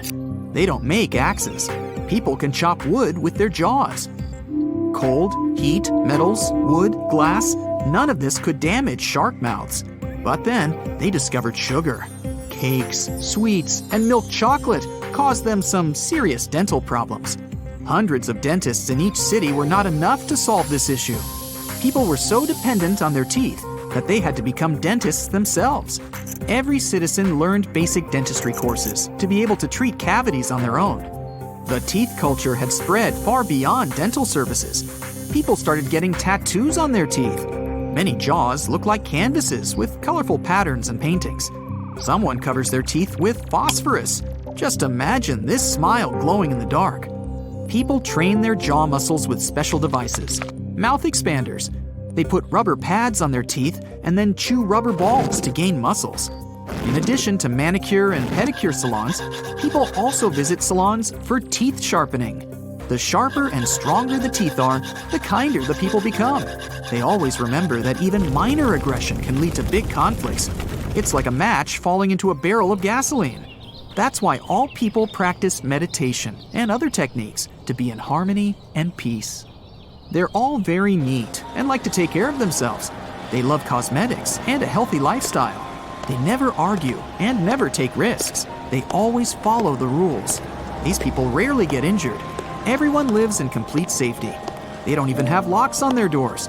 The world seems too perfect. Nobody cries here. Nobody screams. They're all smiling and can't be sad for too long. So, yes, Michael is kind of in a safe place. He walks down the street and sees happy people. Michael notices a small scratch on his palm. He got it when he fell in the alley. He looks at it and realizes that all the movement around has stopped. Hundreds of people freeze. They're all looking at Michael, at his scratch. Saliva is flowing out of their toothy mouths. Their pupils are dilating. It seems the shark instinct has awakened. Now Michael has no chance to escape. And at this moment, the program throws him out of the simulation. You are waiting for your garlic bread in the oven. While looking up at the stars through your kitchen window, you ask yourself, could you send garlic bread to space? And more importantly, could you still eat it if it came back? Some mighty important questions. Usually, when it comes to garlic bread, there are only two things people care about. Do we want cheese on it? And, oh yeah, eating it. That mouth-watering garlicky taste combined with the soft warm bread. Okay, focus. How are we going to send the bread to space? Given that NASA's first space shuttle cost roughly $49 billion, I don't think they'll allow us to borrow a rocket ship for the day, since they may have, more important things to do. I know, it's hard to believe that some people don't take garlic bread as seriously as the rest of us. Don't worry though, all we need is a balloon. Not the kind of balloon we're used to being around at things like parties, where you're surrounded by pizza, burgers and bread buns, hot dogs and bread buns, and cake. I think bread might have too strong of a hold on me. Anyway, the kind of balloon we need is a weather balloon. A weather balloon is explicitly designed to reach high altitudes of up to 24 miles. It carries instruments beyond our atmosphere to send information on temperature, humidity, wind speed, and atmospheric pressure back to us. A French meteorologist, this guy, first started experimenting with them in 1896, and his work led to the discovery of the stratosphere. I wonder if he'd been proud of these balloons now operating as an extraterrestrial taxi service for our garlic bread. Maybe not, but I'm sure he'd be delighted knowing that hundreds of people worldwide today release these balloons for their own experiments every 12 hours. Most standard organizations believe that space officially starts at the completely arbitrated Kármán line, over 62 miles above us. Sending the bread into orbit would require a speed of tens of thousands of miles an hour. Without our rocket ship, which conventionally travels at a speed of 17,000 miles per hour, we won't be able to get the bread that high or to travel at that speed. Okay, no, you can still keep the rocket. I'm happy with my amazing weather balloon, which, by the way, will still get us a third of the way to space, bringing us to the area known as the edge of space. Given that the atmosphere up there is so thin, about 1% of the pressure at ground level, it's really not that bad of a substitute for actual space for this test. I was never comfortable with being over 62 miles away from my dinner anyway, so this works much better for my food abandonment issues. Ow, my ears! I can already hear you at your computer screaming, "What is this guy talking about?" I've seen videos of things like pizza being sent to actual space before, using a similar method. Why should we settle for the edge of space? Well, many cameras operating in those videos to document the object's journey use a fisheye lens. This lens exaggerates the Earth's curve compared to what it looks like at those heights, giving off the illusion that the camera is closer to space than it is. Glad we settled that. Unlike if I were to ask you which is better, pizza or garlic bread. Moving swiftly along, thank you. Now that we've got our weather balloon, to which we've reluctantly attached our garlic bread, the moment for takeoff has arrived. We launch the garlic bread to the sky and wipe the tears from our cheeks as we watch it disappear beyond the clouds. In comparison to a rocket, the pace of our balloon may as well be that of a tortoise, and it will travel at a speed of over 1,000 feet per minute. So, a good way to distract ourselves from the sadness of our bread's departure is by asking ourselves what the garlic bread's in store for during its journey. Well, in 2 hours, our weather balloon can rise above the clouds higher than the paths of jet planes, passing through the ozone layer in the stratosphere and reaching altitudes of 22 miles or higher. The balloon will endure temperatures as cold as minus 90 degrees centigrade, meaning we'd better have a microwave on hand should it make its way back to us. The balloon will expand as it ascends, from 6.5 feet up to 26 feet, because air pressure decreases as the balloon climbs higher in the atmosphere.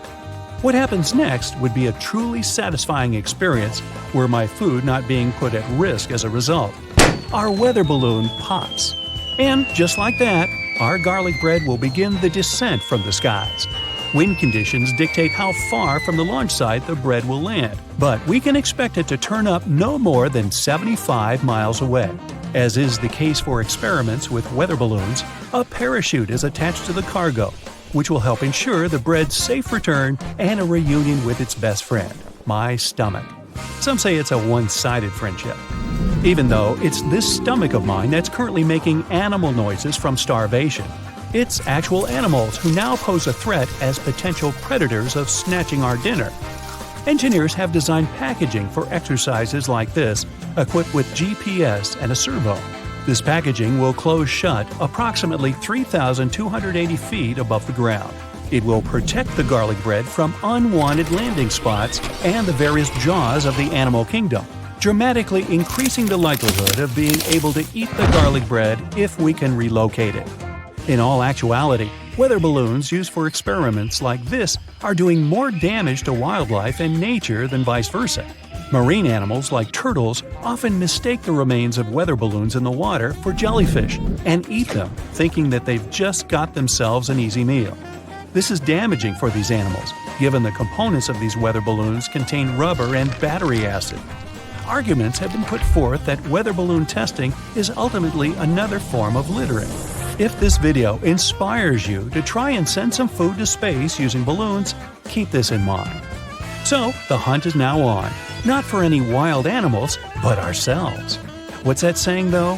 Fail to prepare, prepare to go without that fantastic piece of garlic bread that you've just launched into the edge of space, which you're now on your way to reclaim? Or is it just preparing to fail? It doesn't matter, as suggested by the parachute and protective packaging. We're doing neither. To ensure we could find the bread once it landed, we attach radio trackers to the balloon before launching it. These send a signal with a GPS position to the ground, which is then put on a map for us to chase, giving us a good idea of where the garlic bread will be found. Man, I love technology. And just like that, the moment has arrived. We've found our garlic bread intact. And after some moments of passionate hugging and loving strokes, I'm ready to take a bite. So, was the wait worth it? How's it taste? And can you eat it? Yes, you can. But the taste? Not that great, actually. And despite mentioning it earlier, I forgot to bring my microwave. The bread's been frozen from the frightening temperatures experienced on its journey. And I actually mean frozen. The bread itself has an icy middle. But before we can even discover this, we'll notice that when we go to rip a piece of the bread off, it doesn't tear as normal.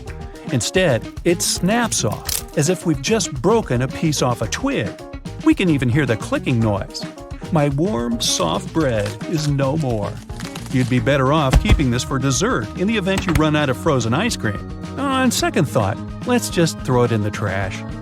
Nonetheless, it's pretty cool that we were able to send this garlic bread to the edge of space and still end up eating it, right?